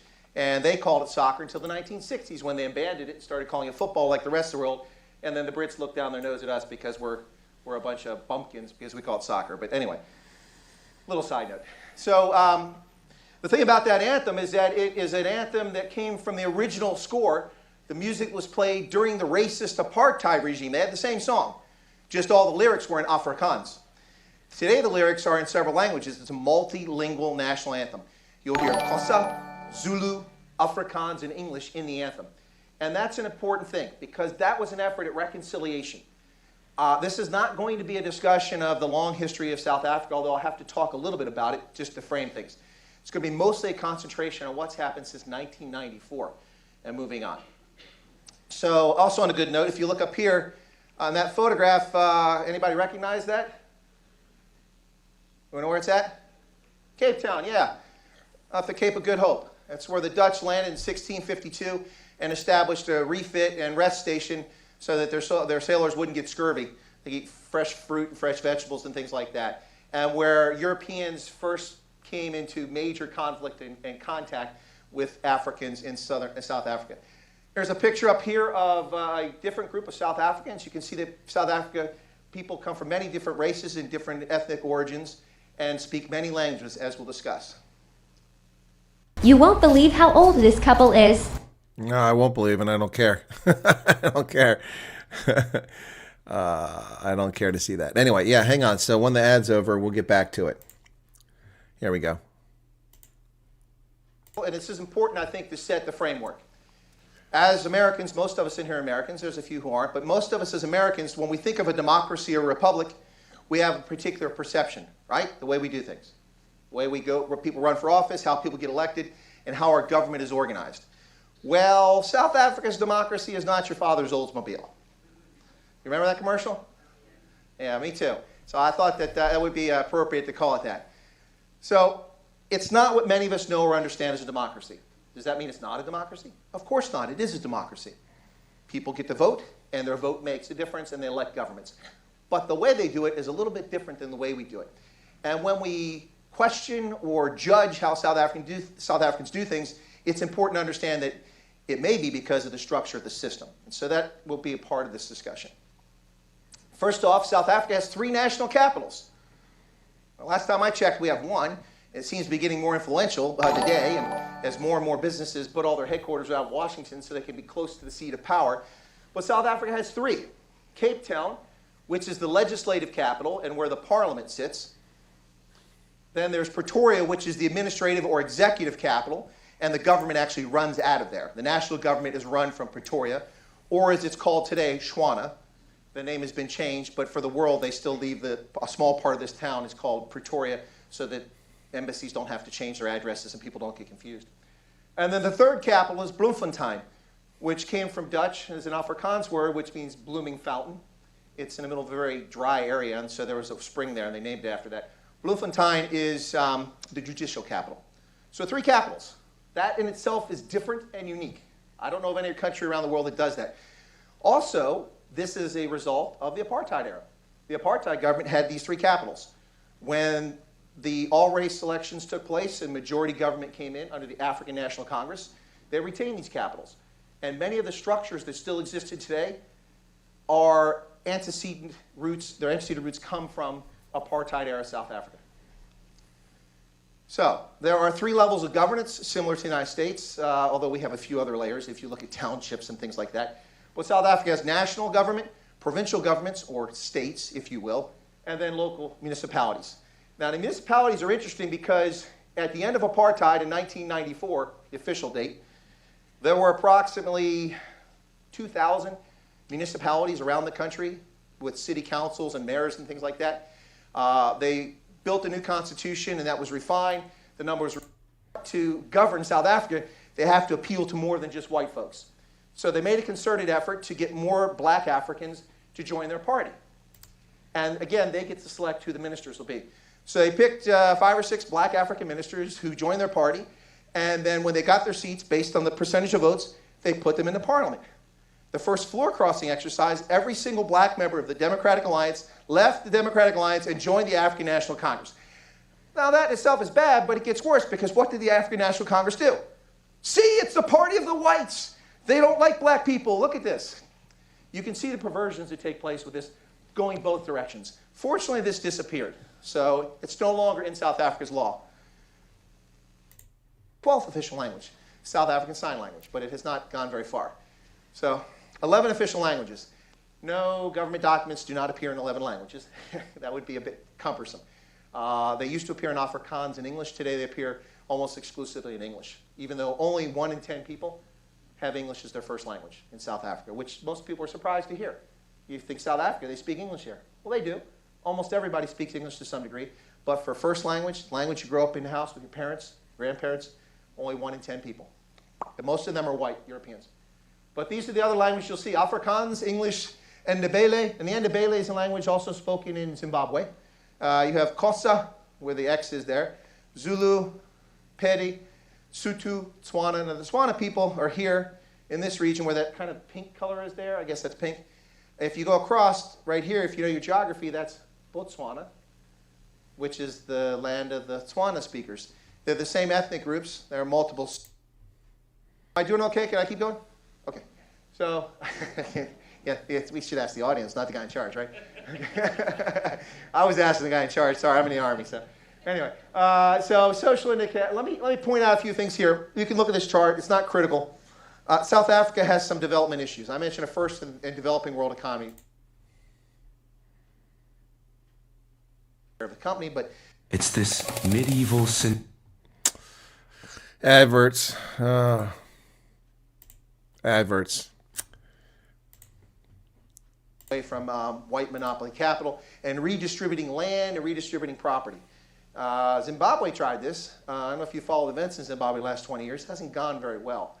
And it didn't go very well for some other countries in Africa that have tried it. And it didn't go very well for Uganda when they kicked out the Asians in the 1970s, excuse me. But there is a genuine sense of frustration and expectations. If you all remember, and I'm sure all of us are old enough in this room to remember, trust me, 1994 in the all-race elections, the world was entranced with South Africa. The Rainbow Nation, Mandela becomes president. So much goodwill for South Africa. So much pent-up desire for South Africans to succeed. Imagine if you were South African. You finally get to vote. People stood in line for 9 hours to vote for the first time in their lives. 89-year-old women who never had the right to vote, standing in the hot sun for 9 hours to vote, and they got to cast their vote. Because it was symbolic, but they wanted change. Most South Africans, many South Africans, they've seen very little change, and so they're frustrated. Who do they blame? They blame the ANC, right? Some still blame apartheid, and some of that's appropriate, but not all of it. Race, very complicated issue. Woo! We can talk about this for days, but the important thing I want to talk about here is it's a political tool used by whites, blacks, coloreds, Asians for political gain, just like anywhere else, right? You know, in New York, these damn Irish coming in here. No Irish in the bar, get out, you know. That's not race, but that's ethnicity, but you get my point. It's a very complicated issue. I can tell you that if you went to Botswana and you're a white woman and you're with a black man, nobody notices. Nobody cares in Botswana, honestly, I swear to God. Go there, check it out. Date a black guy, date a white guy. Go check it out. It's not an issue. It's not something people focus on. But you can drive an hour away and go to Zeerust across the border in South Africa and be a white woman with a black man still today. Ooh, people are going to notice that. Or be a white man with a black woman. Of course, that's probably less of a thing that people pay attention to because they probably figure a sugar daddy, the relationship there. But it is a very sensitive issue, and people still talk about it. And there are real concerns there. There are some South Africans of all races who are stuck in apartheid, who are stuck in the ideas that one race is better than another, and they can't get themselves out of that. Either they don't want to or they're not capable of it. And this affects relations in South Africa. There have been very significant issues the last couple of years where white South Africans have made a very rude or racist comment, and they lose their job or they're hounded out of town. And now it's happening to black South Africans too for saying the same sort of thing. They actually have things in place to prevent people from abusing people. Human dignity is guaranteed in the Constitution. So if you assault someone's human dignity, you can be brought up on charges. And of course, using racist terms could assault someone's human dignity. So it's a very complicated thing. But bear in mind that all parties use, not all people, and not all political parties, but all groups in one way or another use race as a political tool, even to this day. Corruption. Oh, good Lord. We could talk about this for about 3 weeks. And this is one of the reasons why I personally am frustrated with the African National Congress. Great respect for them as a liberation era movement to help end apartheid. They weren't the only actor, but they were an important actor during the ending apartheid. But corruption is beyond conception. It has gotten so bad that many young South Africans see the path to prosperity and wealth accumulation as gaining political office. Why? Do we pay public servants a lot? No. School children have been going to primary schools in many districts without textbooks for the last decade because a company was awarded a contract and it was just a shell company. They took all the money and delivered 0 textbooks, and the ANC covered it up. But the journalists uncovered it, and people are angry about it. State capture, which is a term that was originally associated with the World Bank, with the Central Asian states, it's the concept of abusing the WikiLeaks. No. In South Africa. My question.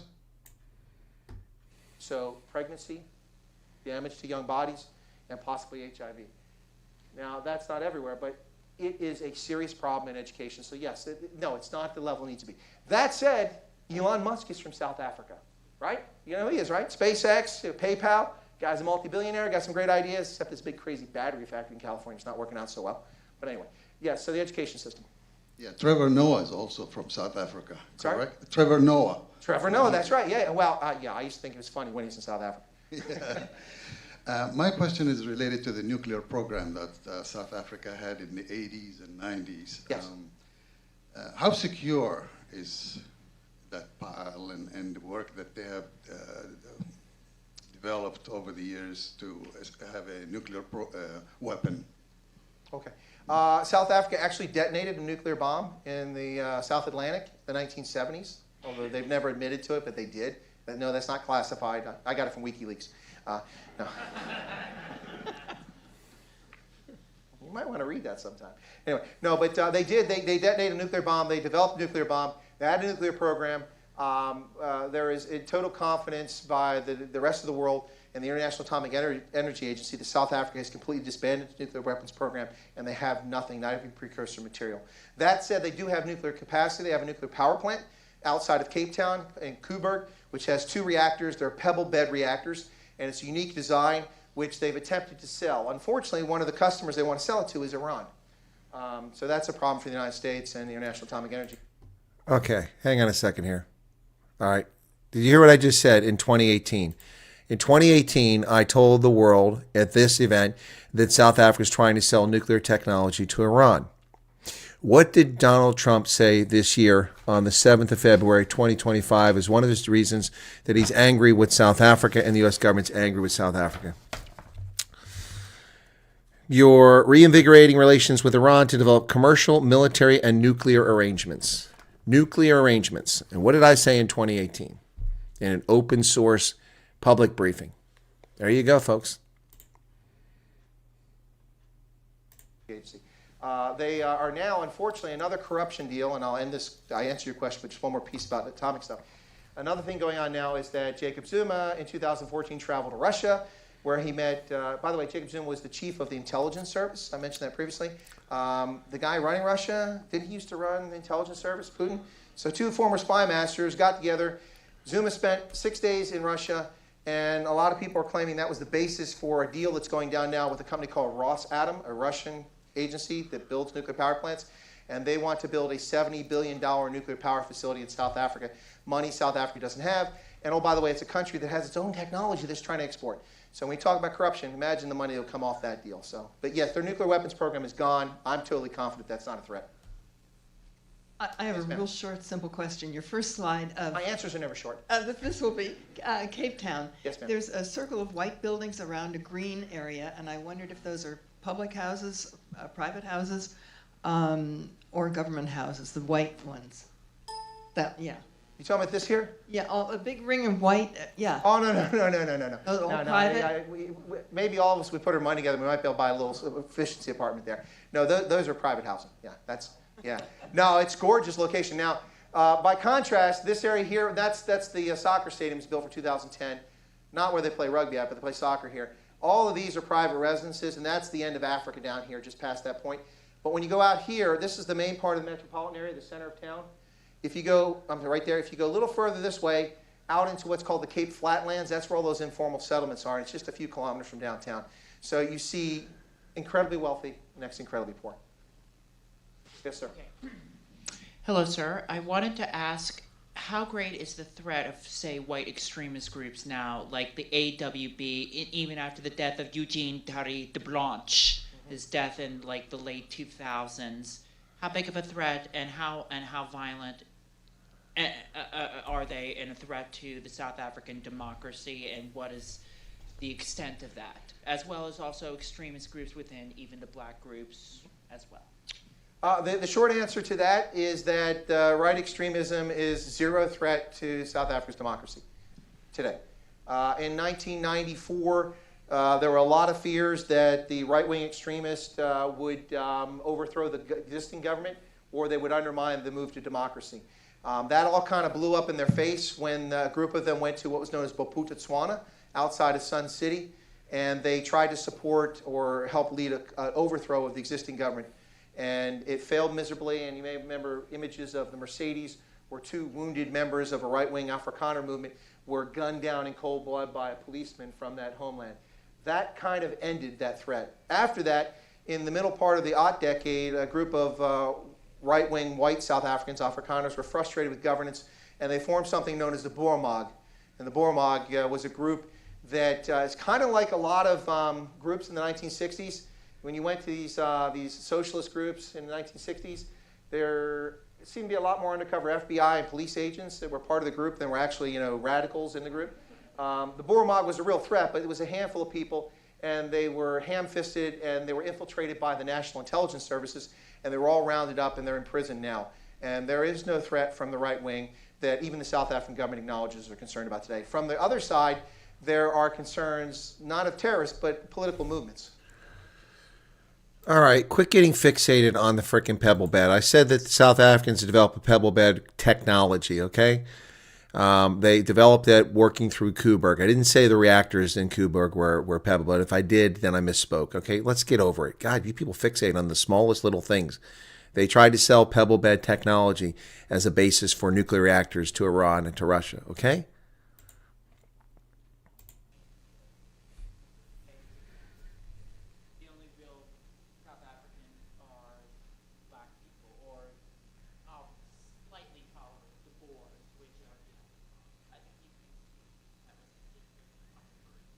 He's made a lot of controversial statements. I'm not familiar with that one, which is unusual because Zuma is actually very popular with the Afrikaners in South Africa. Because when he came to power, he reached out to Afrikaners in South Africa, went to rural communities, and said he was concerned about the farm murders. That's a topic we didn't discuss. Since 1994, there have been over 2,500 white farmers murdered in South Africa. On the right side of the aisle, many people think it's an orchestrated campaign by black nationalists or the government to murder whites. The reality is that most people who live on farms live in remote rural areas where oftentimes a shortwave radio is your only means of communication, and you are vulnerable to thieves. And people assume because you're white and you're out there, you have guns and money, and so they come out and murder people. And if you've been a farmer, I've been a farmer. I'm not doing it again. It's not a lot of fun. But many of the farmers in South Africa are quite elderly. And so, you can imagine on a farm, you've got the payroll to pay your employees once a week. You went to the bank, and you come back, and a couple thugs from Johannesburg show up. They pistol whip you and lock your wife in the pantry and then beat you to death with a pistol and take your money and go for the wife. And she's clever enough to slip out the window and escape and go through the bush for a It's a true story I'm telling. telling. Another farmhouse to seek refuge. True story happened in 2000 in South Africa. Unfortunately, it was a Norwegian couple who had moved to South Africa in retirement and opened up a disused farm and employed about 40 Zulu who were unemployed prior to that on the farm. And one of the workers wanted some money, so they murdered them, or murdered the husband. Sorry. South Africa is looking at a drought situation. What's going to happen now with the population? All right. Whoops. Oh, shoot. Can you put that back, please, for me on the last slide? Thank you. My mistake. I actually have slides on this. I didn't get there. Okay, I'll jump ahead. Sorry. Your question is about the drought in South Africa. You said South Africa, right? Not Cape Town, right? Good. You're spot on. What's the attention today is focused on Cape Town. You may have heard Day Zero. Have you heard about that? All right. You've heard about days. You guys did a little research before you came here, so I guess I better know what I'm talking about. All right. So Day Zero is what's being talked about for Cape Town right now. It's going to run out of water. And I'm trying to get to the slide because there you go, right there. There's the, that is Cape Town's main water supply. Cape Town's getting all the attention. Did you see my slides? You stole my thunder. No. Cape Town's getting all the attention, but the drought is not confined to Cape Town.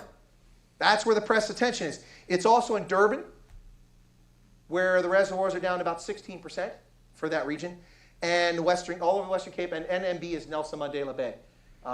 That's where the area where that was named in honor of Nelson Mandela before he passed, actually. All of those places are suffering immensely. Now, whose fault is it? Is it the ANC? Is it Democratic Alliance, which rules in the Western Cape and Cape Town? Or is it climate change? Well, it's everybody's fault.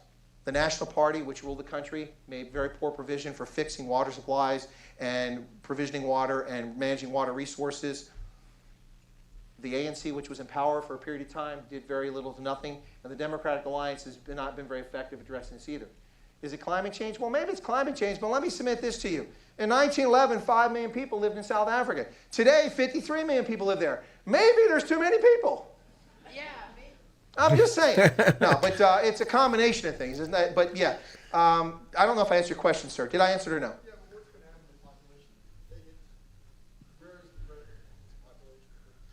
Okay. Well, this is actually where I was going to crescendo all this. That's why the slide was at the end, to bring it together and talk about the fragile democracy. This is the immediate case to show whether South Africa's democracy is going to work. Because in their constitution, resources like water are the responsibility of the national government, the provincial government, and local municipal governments. Many people believe, I believe incorrectly, that the ANC is ignoring the situation because, oh, it's the Democratic Alliance's problem. Let them fail in Cape Town, then we'll win the next election because they failed. They can't do that. This is too critical. So we will see if the African National Congress uses national resources to make sure that water's getting there and make sure people have access to water. The local government and the provincial government have brought online 4 temporary desalination plants. And it's right on the ocean. You ought to be able to take water, right? So they got 4 temporary desalination plants. The South African brewery, which is located there, it's been brewing beer for about 200 years, has stopped making beer, and they're just bottling water right now. Now that's going to be a drop in the bucket. Unfortunately, water use in Cape Town has dropped from, it was supposed to be 50 liters per person per day. That's rationing, but people aren't doing it. They're exceeding that. The average is 79 liters per person per day. It doesn't sound like much, and it's not. Turn on your shower for a couple minutes, you're going to exceed that pretty quickly. But the problem is that people are still using it. Usage is another problem here. You know, you're familiar with the term the tragedy of the commons? So if everybody can use something, people don't take care of it, right? Right? And you go to a public thing and people don't take care of it unless they have some stake in it. Public taps, which are placed in communities, and I'm not picking on these communities, but in public taps that are placed in a community where communal access to come up and turn a spigot on your water. I confused the and pay camera. nothing for it. What does that lead to? Waste and abuse, intentionally or otherwise. Bless you. Nigeria finally reassessed the value. They changed the indicators and you. Diplomatic ties with the nation known as North Korea. What have they done any productive efforts of trying to curb North? Okay, somebody got that reference. I'm glad. And with corruption especially. There was a hand here. Oh, one more. Okay. Yes, ma'am. Are there places in South Africa that would be appropriate cruise or vacation destinations? Good question, and I did say that it's a hazard doing this because it sounds like it's all bad. Let me tell you something. If I was not an American, I would never give that up for anything. But if I was born again, I guess if you're Shirley MacLaine, that happens. But okay, somebody got that reference. I'm glad. You know, as you get older, and you start to wonder if people get your cultural references. So some of them are locked in a period of time, but that's Shirley MacLaine. Somebody got it. So if I were to come back and I couldn't be American, I got to tell you, the only thing I want to be South African. It is an amazing country, full of amazing people. And you want to talk about tourism. Now, I will warn you this. If you go there, you just got to be careful. You know, you got to have your spidey sense about you. You know, a little hair in the back of your neck. If something seems strange, that's because it is strange. If something seems out of place, it is out of place. They have very effective criminals there. There was a busload of Dutch tourists who left Johannesburg Airport a few weeks ago. Johannesburg Airport, they drove down the street about 5 miles away. They got pulled over by a police car. Except it wasn't a police car, but it looked identically like a police car. They put markings on it. They got out. They had fake uniforms on. They beat the living crap out of a few of the Dutch tourists who were in their 70s for the most part and robbed them blind. Welcome to South Africa. That said, there are world-class places. All right, I'm going to stop it there. Good Lord, Reed. South Africans always got to be right. You're right. You're right. You got it right. This is an audience of Americans who know a little bit about South Africa. You think they know the distinction between the Scorpions, the Hawks, national intelligence, crime intelligence? No. I said intelligence got in there. Good Lord, man. You're right. Yeah, you're right. Are you happy now? Good God. 7 years ago, I'm telling these Americans this. Jeez. You're right. You want a cookie? Oh, boy. Anyway, so, yeah.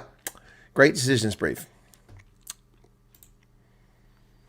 Climate change the money spinner. Well, copy. In 2018, there was low rainfall. Whatever the reason is. I've said thousands of times that the weather varies. You know, this nonsense about claiming climate change for 110 years worth of meteorological data is comical.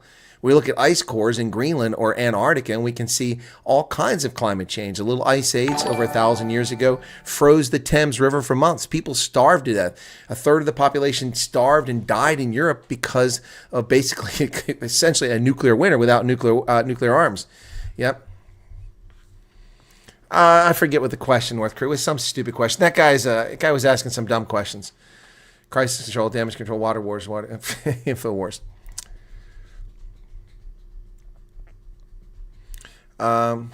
Natasha said, love how you love South Africa.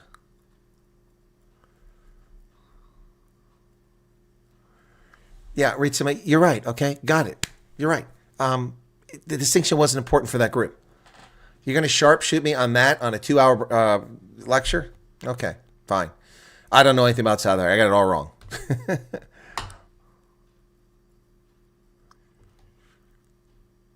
Evan Galopter explained the interviews at the embassy very well. Well, how did he explain it? So I didn't explain it very well? I broke this story. Interesting. I didn't explain it well, Copus, or did you not watch my video?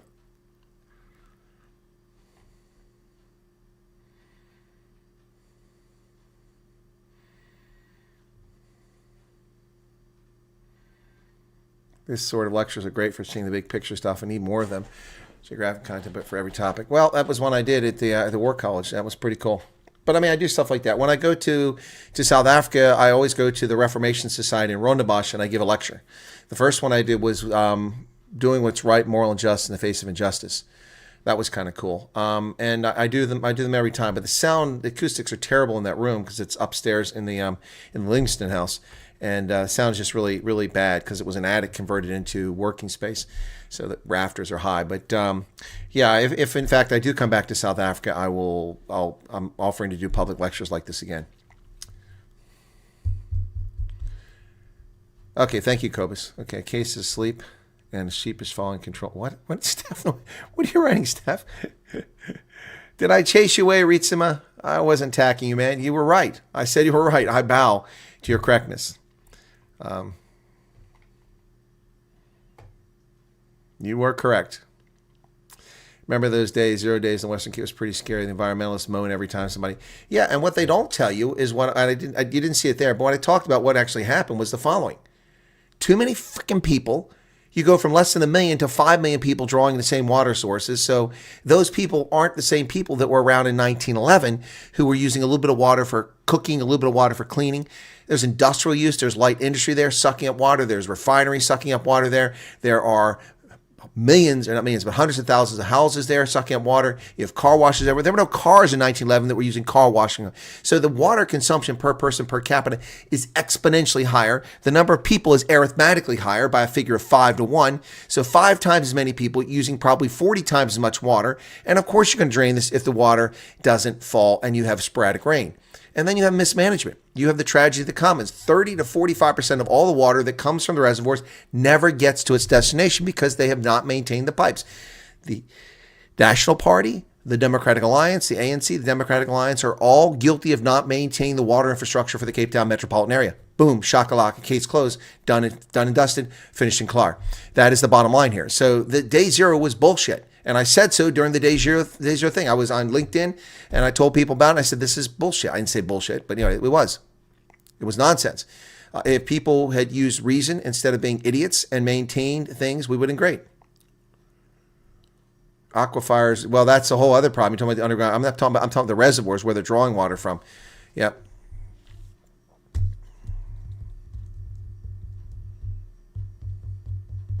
Aritzma says that was not a lecture, but an intelligence assessment. What? From me or from you? I'm confused. Can someone post a link to that video?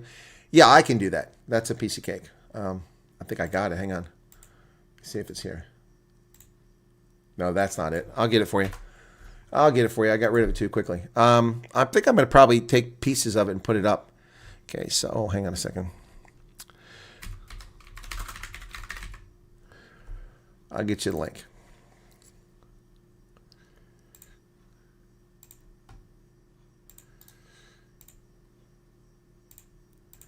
So the Ivy League schools have something called the Great Decisions Lecture Series, and it goes around all the the Ivy League universities every year. The Army War College participates in this, and they have a host of topics.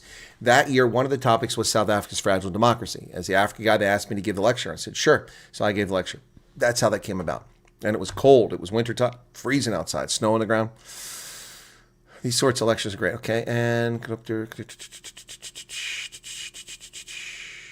Climate is a cycle, yep. Companies have weaponized weather. It was the Boer that stopped it from raining. Oh, is that what it was? I didn't know that. Okay. So South Africa is also planning its global nuclear proliferation. It depends. I can neither confirm nor deny that. Vody says you got a talent for public speaking. Well, thank you, Vody. I think I have a talent for leading people and accomplishing things too. So, but that's just me. I'm biased. People should stop being overcritical around minor differences in Chris' lectures. Yeah, I mean, there was no point in me going into who actually executed and who the agents were. But the point was germane. Most of the people in Boermag meetings were government agents. They weren't Boermag. How do you have 25 people in a meeting and only 8 are prosecuted? I'm embellishing again, so don't hold me to that. There's no water shortage in KZN. Our dams are bursting. Earl Abraham Kalk. I didn't say there's a water shortage in KZN. Did I? Did I now? This was a lecture from 2018 when there's no frickin' water in KZN. When I did this.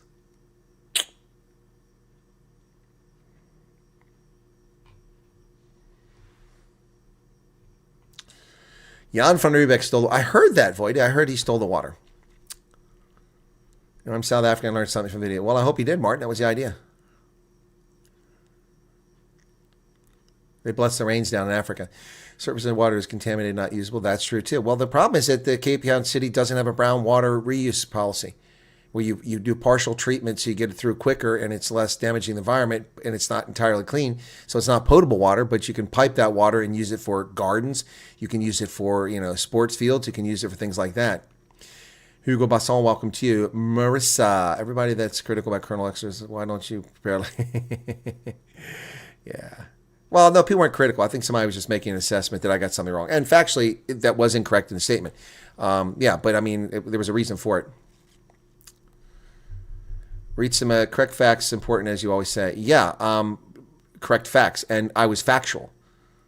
South African intelligence infiltrated. Who the intelligence operatives were weren't important for that audience. And also, Ritzman, have you considered for a moment that maybe I knew what it was and the information I had was classified and I couldn't disclose it? So I love how people want to sharpshoot stuff. You forget that I was an intelligence officer and there are things that I know that I can't disclose. Anyway, I didn't even get into that, but you drove me to that point now. And whatever. Yeah, people kill me. Whatever. So whatever. Anyway. In the world of classification, you can often disclose things that do not reveal your sources and methods for how you know the information. But if you tell something very specific, it can indicate how you found out about it. So it gets classified. And if you are privy to that classified information, you have no right to disclose it. Snowden, you have no right to disclose it. That little frickin', transgender lunatic who disclosed classified information, whatever that person's name was. You have no right to do that. And actually can go to jail for it. So consider that for a moment, okay? Consider that for a moment. So we checked fences this morning, and it looks like we scared them away. All right, well, Jan, that's scary. You need night patrols. Night patrols. Let's not forget, of all the people in the area near the reservoirs took time to filter. Okay. South African intelligence agents are really not very intelligent. No, J.J. Pretorius, I don't think they are, but they were effective against the Boermog, and that was also 20 years ago, so keep that in mind. No water in Belito in 2015, 2016. Hey, Chadwick, how you doing, man?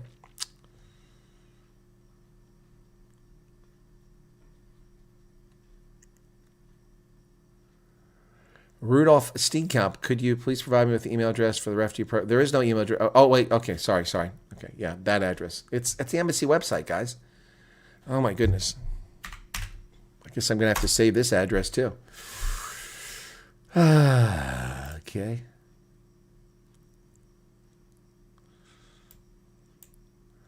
If you guys watch my videos, you'd know the address. If you took the time to watch my videos, you'd actually know the address. You wouldn't be asking me for it. So it shows me you're not watching the videos that I put all this time and effort into. That's not it. Where's it at? Come on. Hang on. Here you go.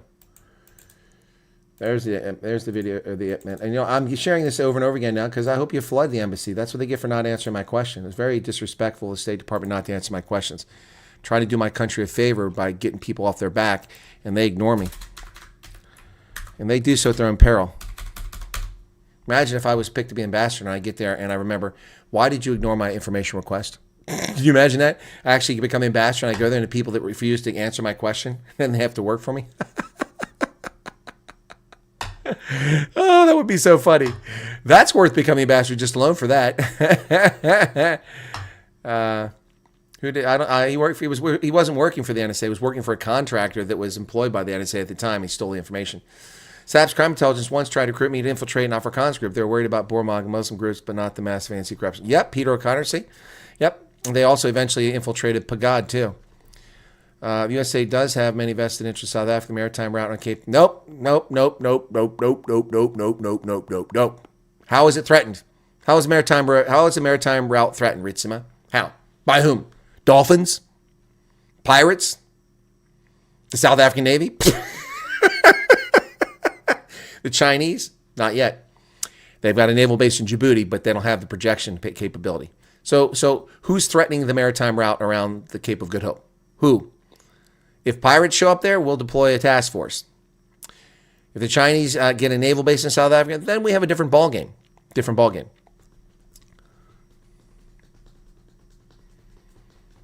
I don't have any questions to share with them.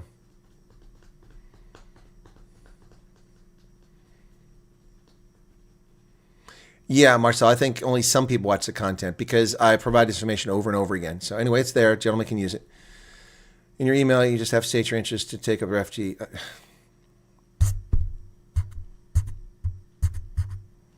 Okay, in the email, why don't you go to the South African American Embassy website and read what they want from you? Yes, they have more admirals than seaworthy ships. That's true.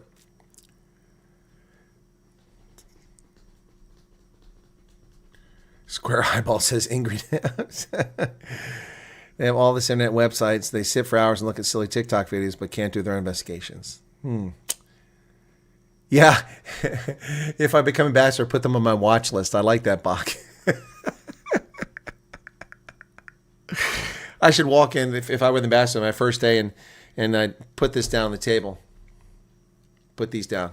And I put them on, and they're like, oh, you wear glasses? I said, no, these are for my watch list. Ek watch y'all. Ek watch y'all. Yes, Celeste, so there may be new viewers, but I mean, where did they get the idea to ask about the email? They obviously know about the email. I haven't talked about the email to the embassy once in this video. I haven't in this live broadcast once talked about email to the embassy. So why did they come here? Do you know why they come here? Because some shithead is sharing my personal details and telling people to come here. And people are welcome to come here. But I don't know what they're telling them. They tell me I'm a consultant. I don't know. But I mean, the flood of emails I'm getting from people who just disrespectfully send me emails to email addresses I never gave out and send me messages to my phone number is astounding. The cheek of people is unbelievable. It really is. I don't care that people are desperate, you know. I mean, it's very rude. I mean, people act like I work for them. Again, I did a conservative estimate of what I've been doing here for 6 weeks. $120,000. 2 million rand. 2.3 million rand. 2.2 million rand. Yep. Anyway. So there's the email for the folks that want it for the embassy. You can also get it from the embassy website. You can also watch my videos. And if you don't know how to watch my videos, I updated this. Check this out, folks. I made this a lot sexier, so hopefully, and easier for people. The Substack account that I have. Let me get to that. I'll show you. I spent another hour fixing this and improving it earlier today. Okay, so let me go to view post. Here we go. Here you go. So this is what it looks like now. This is the article on the refugee program offered Afrikaners analysis videos, okay? I first posted this on March 9th, so it's been 2 weeks ago. But today I cleaned it up. Look at that. I put bigger titles so you can read it. And then I put the email, the YouTube link on there so you can see the videos so you know which one you're going to. Before it was all text. Today I fixed it. So that's the 14 Afrikaner refugee program for asked questions, dispelling rumors. Then the refugee admissions to the United States, that's who's eligible, basically generically. Then background checks, explain to you how background checks work. Then the financial resources that are available for refugees, that's there. The judge blocked the executive order. It didn't have anything to do with this, so relax. Advice about people misleading Afrikaners. The shocking truth behind Newsroom Africa's Canadian consultant misleading you. Forever News, it will change South Africa forever. This is when Trump came out with the tweet or the Truth Social that said, "Hey, you know, we're going to take farmers immediately." Then, in that one, the same when he offered citizenship for farmers, and then this here, why everyone's wrong about the embassy refugee status program because they're misleading you. What does Trump's refugee executive order mean for South Africans? Exposing the myths. And the shocking truth about refugee housing. This is my favorite one here. All right, South Africa. So it opens up right there. It doesn't even take you to YouTube, so I don't even think I get credit for that. This is important. I want you all to pay attention close to me, okay? Pay very close attention to what I got to say. Don't come to America. They're going to put you in tents. There's FEMA tents everywhere. Get a hobby, Ritsuma. You know, you should find a fucking life instead of sitting here acting like a little fucking 6-year-old and playing gotcha. You didn't like the fucking briefing? Then fuck off. Go piss off and fuck off. Quit being a child or I'm just going to take you out. You'll be out of here. Fucking children, I swear to God. It was done and dusted. And you're going to be a little fuckwad and sit there and play games. Like a little twit, like a little shitball, like a little asswipe. Fuck off, buddy. They're right behind me. Can you see them? Look at right over there. FEMA tents everywhere. Federal Emergency Management Agency's got tents out here. When you come here as a refugee, they're going to put you in them. They're going to isolate you. They're going to segregate you. We all know that Americans hate foreigners. They're very xenophobic, kind of like South Africans. Yeah, so my recommendation is don't come to America. Don't take up the refugee offer. It's not real. Trump just made it up just to get angry at people. He's trying to get at the ANC. So, FEMA tents. Oh, yeah. You're going to have to pay your way here. And there's... And by the way, Ritsma, your facts are fucking bullshit. You don't know what the fuck you're talking about. So how you like them apples? If you want to talk truth, you don't know what you're talking about. You're talking out your ass. No money for refugees, and we don't have medical programs. But I thought I'd be polite and be kind and let you have the win. But since you're going to be a fuckwad, you don't know what you're talking about. So piss off. America's expensive. It's systemically racist. Don't come here. No, you're much safer in South Africa, where no murders occur. Nobody's attacked. No women are raped. There's no gender-based violence. It's milk and honey. Stay there. It's not safe in America. It's windy out here. Do you hear that wind? The FEMA tents are blowing away. That's why there's no tents behind. They just blew away. So listen, I just want to let you know that you're not welcome here. Nobody likes South Africans. It's terrible. You know, you come here, we'll ask you about your lions and whether you have giraffes in your front yard. It's not for you. It's not for you. No.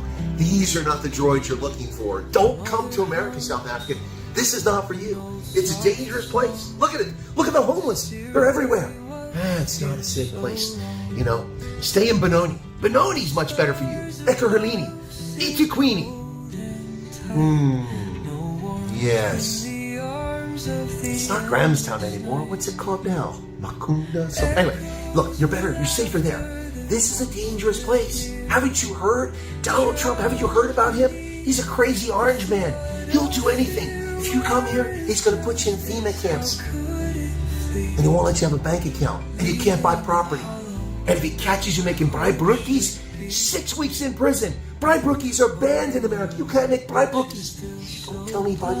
Don't tell anybody. And they'll make you. If they catch you drinking Castle Lager, oh, that's an instant deportation offense. Listen, this is not for you. Okay, so Afrikaners, this is not for you. Stay where you're at. You've got the best situation in the world. We know. Ronnie Lamola, Cyril Paulson told us that South Africans love Afrikaners. You're welcome there. You're cherished. You're appreciated. Here, we're xenophobic. We don't like foreigners. Haven't you seen the news? It's unsafe here. So, from the FEMA encampment, somewhere in Pennsylvania, I'm saying, don't come here. Cheers. Anyway, yeah, so, all right, so continue on with that. So, 75,000 Afrikaners are interested in Trump's offer. Then that's based on the South African Chamber of Commerce. Then this one here, big update on the refugee offer. So that's what I did earlier. So I updated this, folks, and I put all of those on there. So if you just take the time to go to my Substack, okay, and you can get it. So I'll give you my Substack link here so you can check it out. And then you can find that on the Substack. It's the most recent article published. Unlike most people, I don't charge for my Substack. As long as they don't charge me, I'm not going to charge for that. That's the plan for now. There's seems much purpose to charging for it. I don't charge for the news articles that I write for newspapers and stuff like that, so why would I charge there? Anyway, hang on a second. Where's this at? Now I lost it. Where's my all the refugee links? There it is. Okay, sorry. Distracted here. So why do people have to be such assholes? You know, the whole thing was done. I said, Ritsima, you won. You got it. You're correct. Even though I know that Ritsima's not correct. But, you know, I just, hey, fine. You win. Okay? I was wrong. Even though I wasn't. Anyway, so, but, you know, people can't take the win. Anyway. Oh, cool. I got a message from Ike. Where the heck am I at now? I got lost. By the way, I'm nonplussed by that. By the way, guys, I just raised my voice slightly just to make a point. So,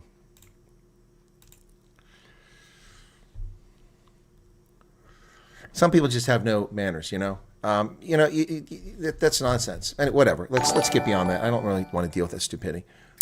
Charmaine, thank you for the 140 Rand super chat. Angie Love. I love making that video. That was fun. I did another one. Was the one I just did. That was also kind of sarcastic too. Oh, that was the one about. Did you guys see that one from earlier today? That was fun to make. That was where's all the shocking truth? Oh, that's already 3 videos ago. I do a lot of videos. I do a lot of videos, man. I didn't realize I did this video, so. This was kind of, I missed the action. Who said, oh, I'm Karen, I'm fine. Nobody said anything. Don't worry about it. Want you and Ziane to bribe Rookie. Well, Jan van Driel, you know, what you want may come true, okay? Oh, yeah. Well, that's coming. Thank you for reminding me, Celestial Concerts. I'm going to do that. Yep. Welcome back. This is Chris in Central Pennsylvania, and scary stuff. Oh my goodness. News 24 reports that the CIA 61 years ago was operating in apartheid South Africa. Oh, the horror of it. Can you imagine the Central Intelligence Agency working in apartheid South Africa to find out what was going on? Tell me more. Tell me more. We want to know more. Okay, well, let me tell you more. Okay, News 24 says that newly declassified U.S. documents related to former President John F. Kennedy's assassination show that Pretoria and Johannesburg appear at the top of the list of cities where that country's foreign intelligence service, the Central Intelligence Agency, operated. No. So they were addressees on a message about. All right, read some. Monitoring sea lines of communication. The U.S. can use Cape Town and monitor it, which are critical for international trade and global. Yeah, true. But we don't need to monitor it. We don't currently do that, do we? We're not using Cape Town. We're not using Simonstown. You got to stop drinking Joel Pollak's Kool-Aid, okay? He makes a valid point, but it's not germane. There's no threat to those sea lanes. Now, you might say that someone should have vision to look forward and say, hey, what about the future? That's a fair argument, but that's not the point you're making. Of course, you only have so much text. To be fair to you, Ritsima, you don't have a lot of space there. So, yeah, to be fair. Another super chat, and that one's, what is that, 300? Thank you for that. So, yeah. So, yes. But people are all caught up in these sea lanes. The sea lanes don't matter unless they're in danger. It's not like you can put, are you going to mine the sea lanes around the Cape of Africa? Then it's a problem. Are you going to try to interdict it? Who's going to interdict it? The Chinese? They don't have that projection. They're trying to get that projection. And by putting a naval base in Djibouti, they have greater range, but they have limited assets in Djibouti. They can't do that. They don't even patrol down to the Straits of Mozambique. They don't even have that capability. Their deep water capability gets them to Djibouti, but no much further. They patrol in the Gulf of Aden and that area around Djibouti. So the sea lanes thing is overblown. It's like, the time that the sea lanes become important is when the Suez Canal is closed, like it was a couple years ago when a ship ran into the side. Remember that? But it was only important from a standpoint that it added cost to shipping and time and delayed goods and services. It wasn't important from a strategic standpoint. There's no threat. There are no pirates operating around the Cape. There is no military threat. There's no geological threat. So your point, that's valid. Monitoring the sea lines communication. So what? We monitor the sea lines communication from space. Who? We monitor sea lines communication from terrestrial stations, from signals intercept. We monitor sea lines communication from all sorts of means. We don't need a physical presence there unless we want to threaten South Africa. We have no interest in threatening South Africa. Why would we want to threaten South Africa? So it's overblown. Now, if the South African government wanted to lease Simonstown or PE or Mossel Bay, or not really Mossel Bay, won't help us, or Durban, and give us berths there, we could find a very good use for that, and we could, enhance our role as the global policeman of the sea lines communication. But for what? For what? Maybe Trump would want that. Trump wants Greenland. Maybe he wants a base in Cape Town. Maybe. I don't know. I'm not in Trump's head. I'm not there. Your point's valid, but it's not germane, in my view. That's Joel Pollak Kool-Aid right there. No, Ritsima is making valid points, but just being antagonistic with me about a point and basically trying to tell me I'm wrong. Some people just dig their heels in. And once again, anyway. Any attorneys want to apply for FG program, use the legal sector code to prove discrimination against white attorneys. That black woman on Newsroom Africa is so unprofessional. She gets so nasty and emotional. She's so rude to the dude that wants to go to the USA to separate. I didn't see that. Didn't see that. Many countries have an intelligence section of their embassies.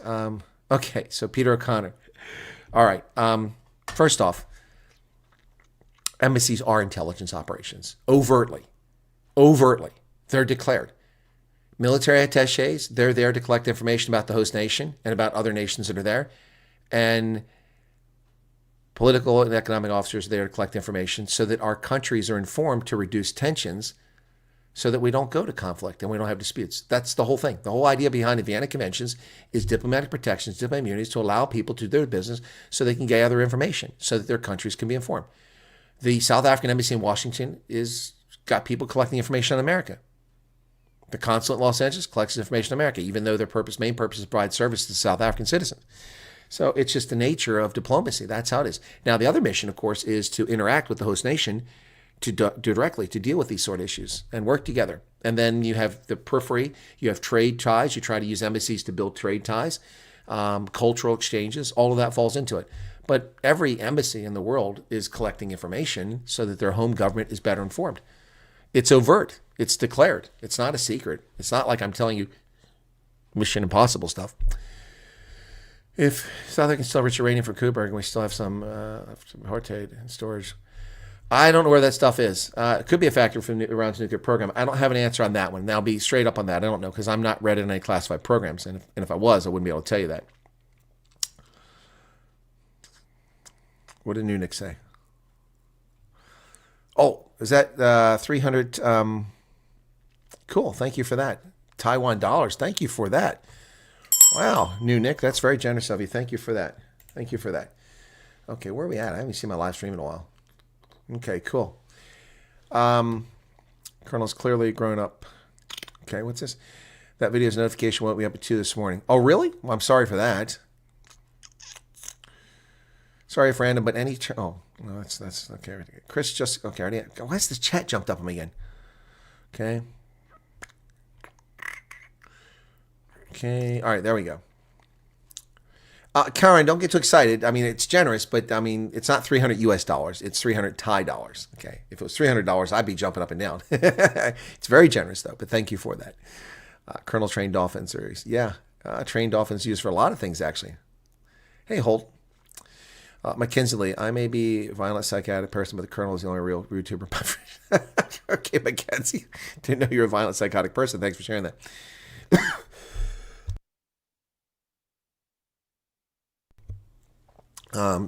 Watched Black Hawk Down last night. Excuse me.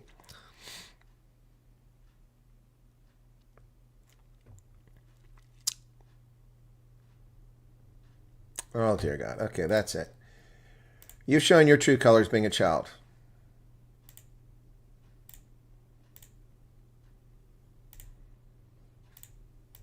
There you go. There you go. You can't be an adult. You're gone. You're gone. You're gone. Bye, Ritsuma. Take care. Don't let the door hit you in the ass on the way out.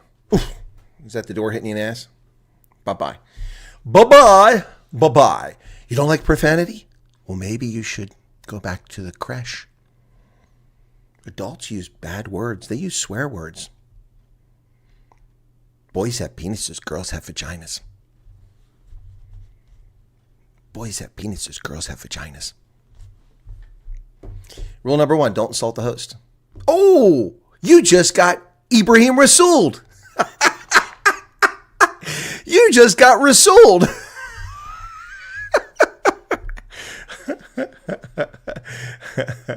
The Western Cape is going to the White House to ask for... yeah, well, again, Phil Craig, but I didn't know he was on Newsroom Africa to talk about that. You just got Rasooled.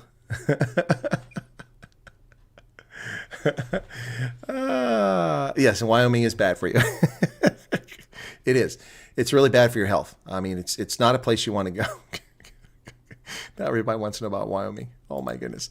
Look, folks, sometimes it's not as complicated as people make it out to be, okay? You know what I mean? Sometimes it's not that complicated. It really isn't, honestly. I mean, it's just not that complicated. You got to be careful when you talk to people sometimes because... it's a trap! It's a trap. or this happens. A fucking goat outside. It's just a goat. No, it's a fucking goat.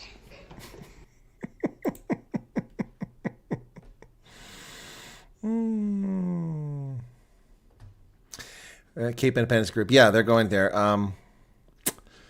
Yeah, okay. Well, Phil didn't bother to tell me that, so I'm a little disappointed. Jeremy Sears as well, and he just went and had his beard chopped shorter than the... Oh, you should have seen my beard before. Or you should have seen my beard was down to my navel. Yep.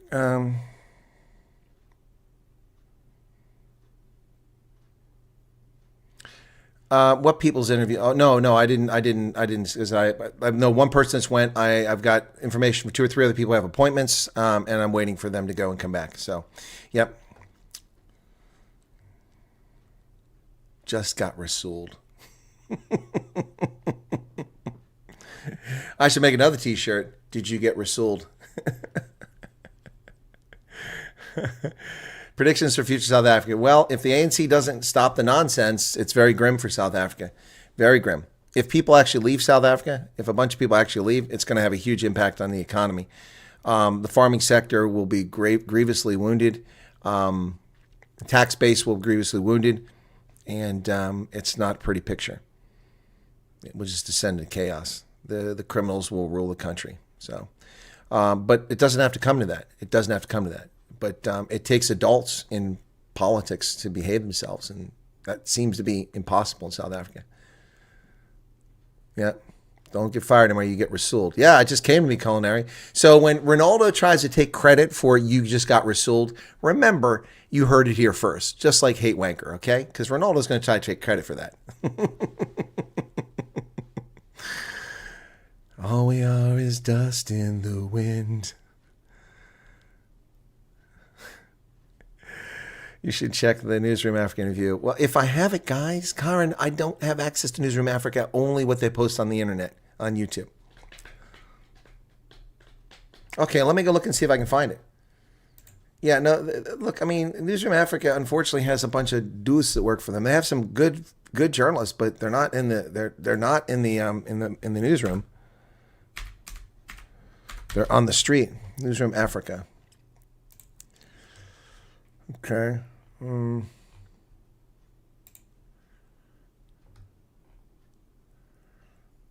Rasool. U.S. wanted reason. They got Stephen Goetz on there. He's on a panel. Oh, geez, and Van Heerden. Now, oh, there it is. Cape Independence wants to raise. Oh, that's 18 hours ago. Here she is. Welcome back. So the Cape Independence Advocacy Group says it intends to send a delegation to the United States. Oh, I can just see this now. I can already smell the venom coming from her. I don't even have to wait.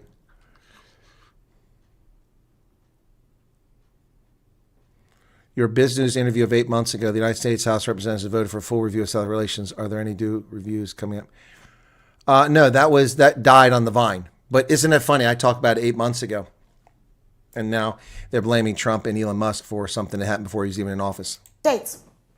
This is where it will raise funds and garner diplomatic. Oh, man, she looks angry, man. She looks like Angry Mitchell, NBC News. She looks angry. She looks very angry. Let's check this out. She looks very, very angry.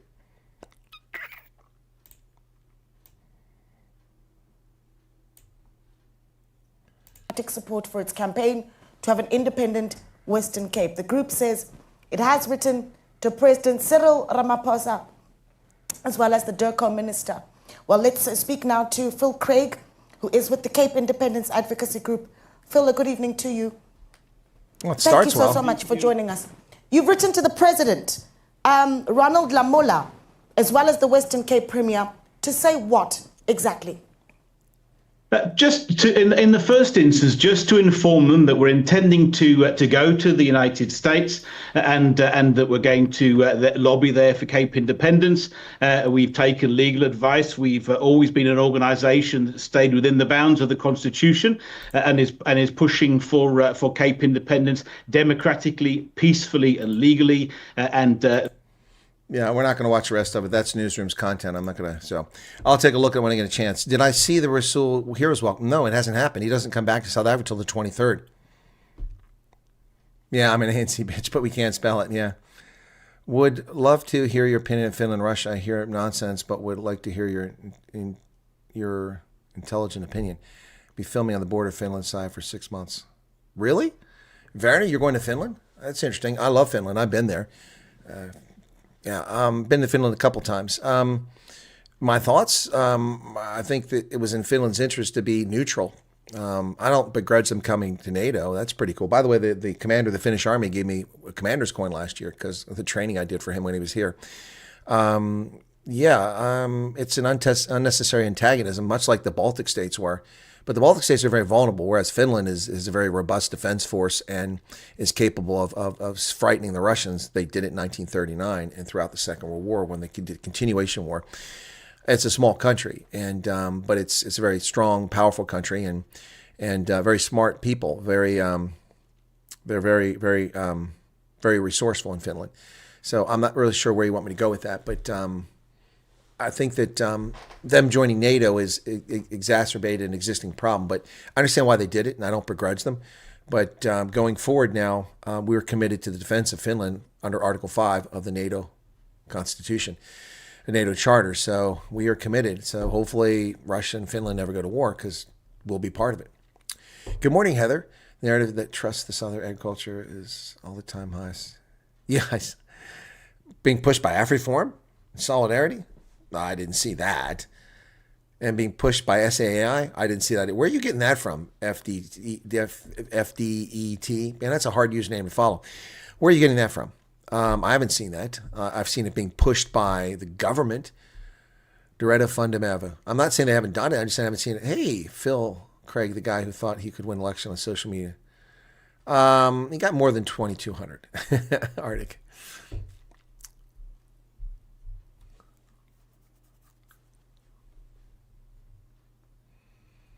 Who is the weakest link?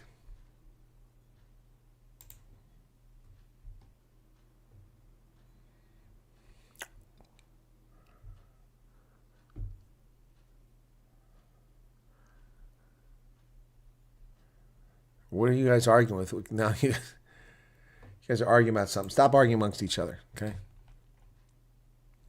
By the way, just in case you're curious, I didn't send Rietzma off to the dustbin of history. Just got a timeout for a little while. Yes, she gives mean interviews. I've seen her. That's not breaking on. That happened 3 or 4 days ago, and the media just caught on to it. I reported that story when it first came out. Shichikedi did that a few days ago. I covered it. I didn't make a video on it, but I did cover it in my news broadcast. And I commented on it last night. I said it's silly. That's we don't need to get involved in the Congo. That's the last place we want to go. No, the Western Cape is not going to become its own country. Unlikely. Although their best chance would be if they had sponsorship from Trump. That'd be the best chance they ever have, but I don't think it's going to happen. No, Jan, it's fine. You just picked up. A lot of people are just picking up on it. It just hit the news cycle today in full force, but it's already been out. Yeah, no, Jan, how are you behind your news? You're usually on top of everything.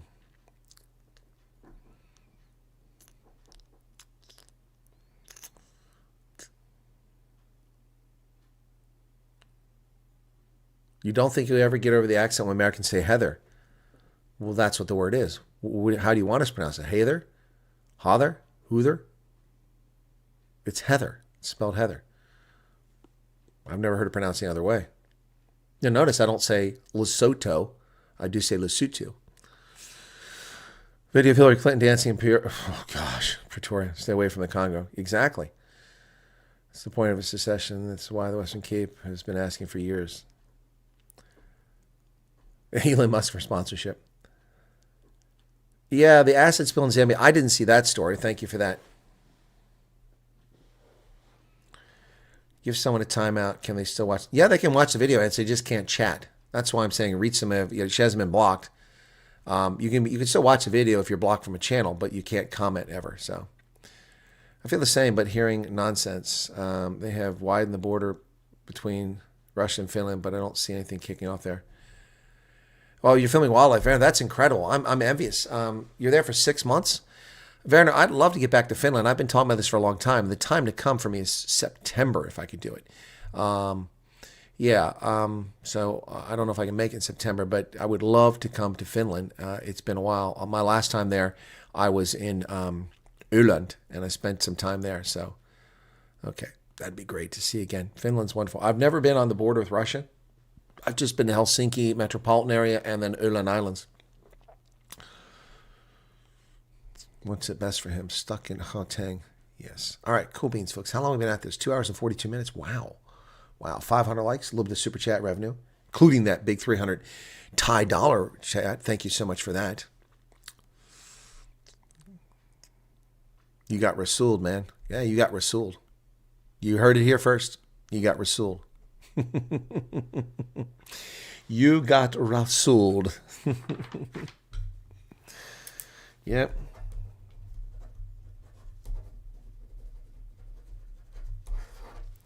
Indeed, indeed, indeed. So, but I mean, all that aside, Miss Lincoln, how was the opera?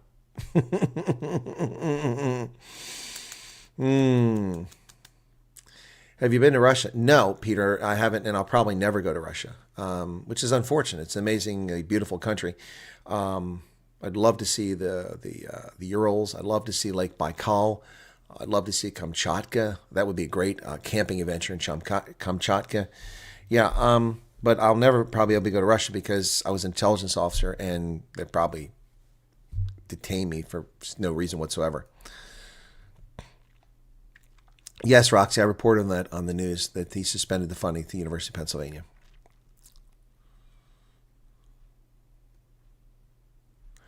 Yeah, Amanda, there's lots of talk about that. And the secession groups have talked about how much money they get back. I don't know the true figures, and I question the figures they come up with about how much money they get back, what they pay in taxes, what comes back to Western Cape.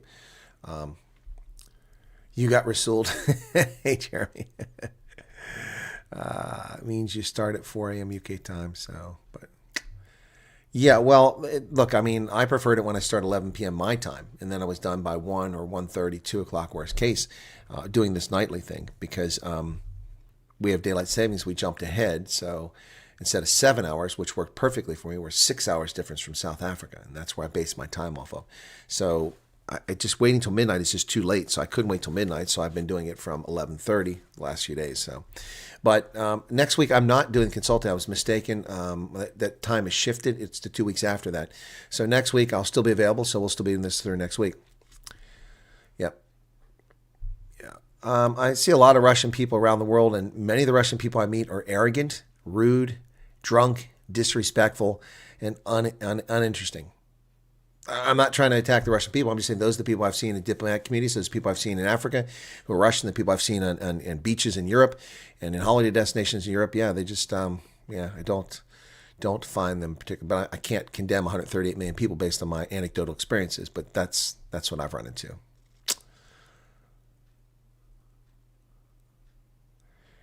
AGOA, yes, Africa Growth Opportunity Act came in, 1999 or 2000 went into effect. I think it went into effect in 2000. May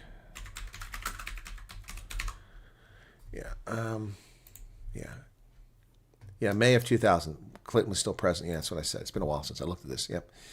Yep. And then Bush expanded the number of countries and expanded the number of products and services. Yep. 32 countries are currently eligible. It's down from 38. Yep.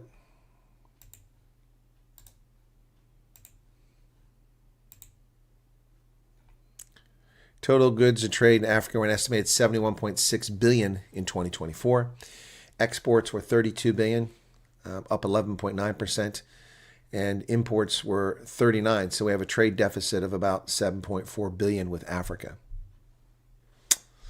which was smaller than the previous year. So still a trade deficit. So.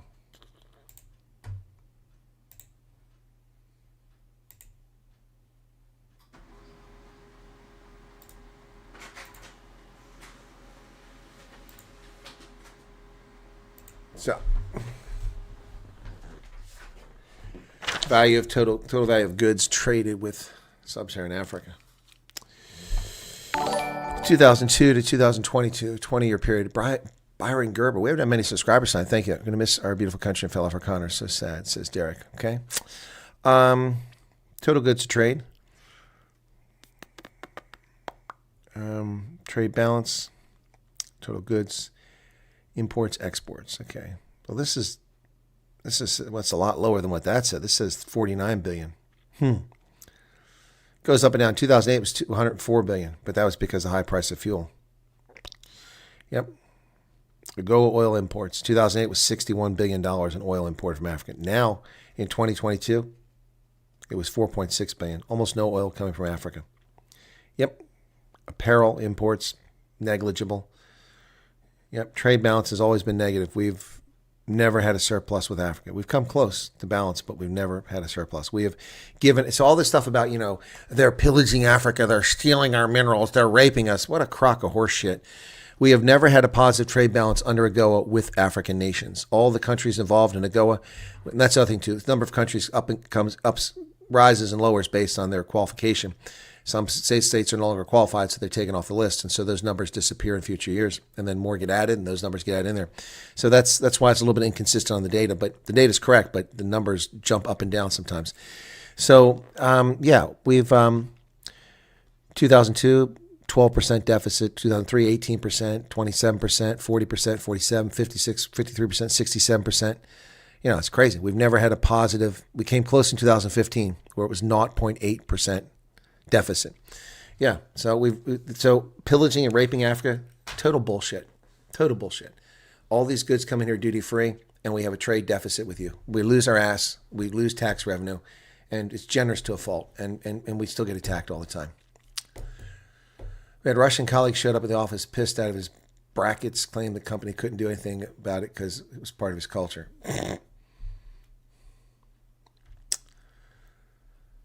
Okay, so Wells Fargo, Franklin, and JP Morgan have pulled out. Franklin investment funds? Okay. Dramatic music of this video. Lynette, I don't think you're current. We're not playing a video.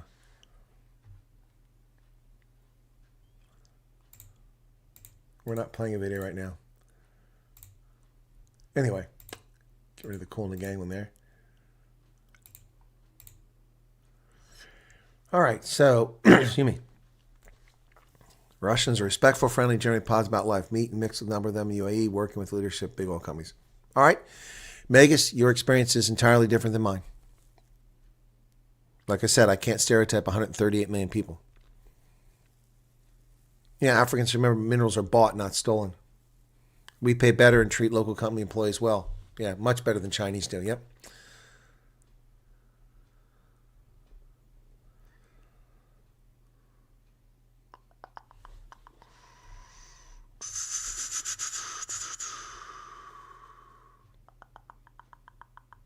Only work with Russians offshore. Very hardworking, down to earth, but 90% of them were ex-Navy. Okay.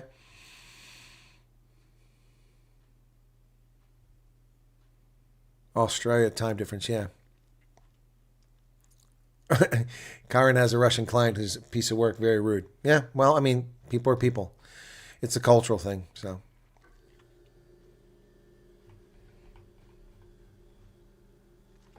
You do know it's a requirement that you have to watch the movie Oklahoma and learn the songs before you can go stay there. I didn't know that.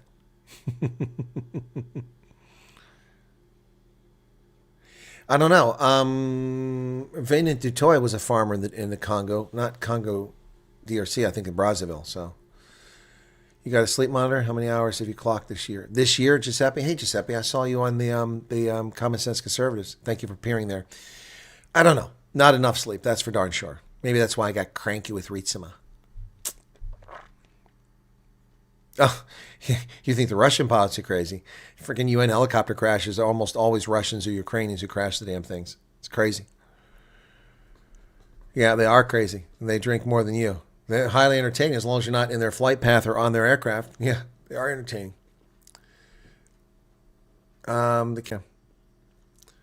Yep. Oops. I'm spinning. Oh, there we go. Cool beans. Reading. Why is that blocked? Phil, your message was blocked, Phil. You've been reading up on the bills and how things work. I think the AGOA bill must be reduced with a new bill number to get the ANC to wake that. Yeah. Yeah, your message was because you put F in there. You put the F word in there. That's why. I didn't see why. Okay, that's why. That's why I blocked it. Okay, it's a huge time delay on the streaming in some parts. Yeah, messages come at different times.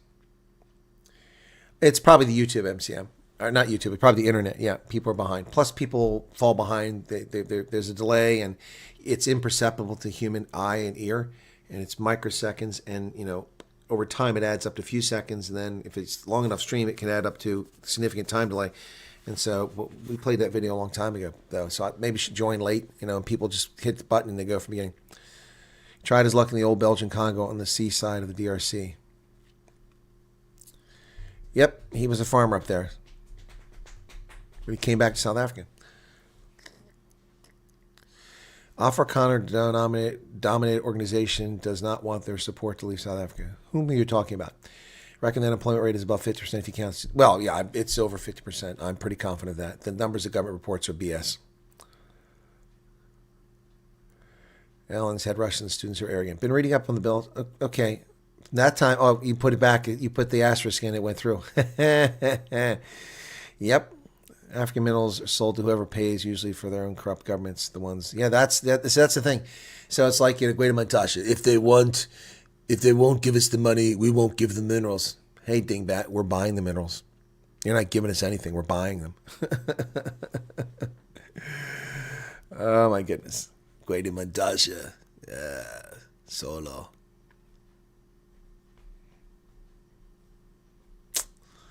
Alrighty, folks.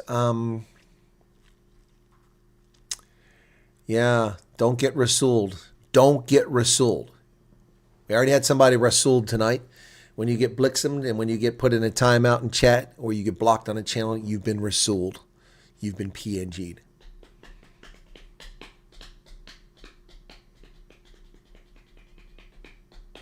Yeah, it's best not to get involved, Peter O'Connor. I agree. There is no deal good enough for minerals in the Congo for the U.S. to send any troops to the Congo. We have no business in the Congo. Stay out of it, Donald Trump. Stay out of Pete Hegseth. Focus on other things. All right, people are taking off anyway, so you guys take care. I'll be back with Neil De Beer after my news broadcast later today, and we'll be talking South Africa. And then on Sunday, it's Neil Diamond. Next week, Jeremy Nell, and I don't know who else right now. All right, y'all take care. Thanks for being here. I'm going to wrap it up here. No music on the way out. Thanks for being here. Read some if you're still around. You're welcome to come back. Just don't be so rude. I wasn't rude to you. I mean, you got rude to me. You don't like my profanity? Oh, well. Oh, well. So, cheers, everybody.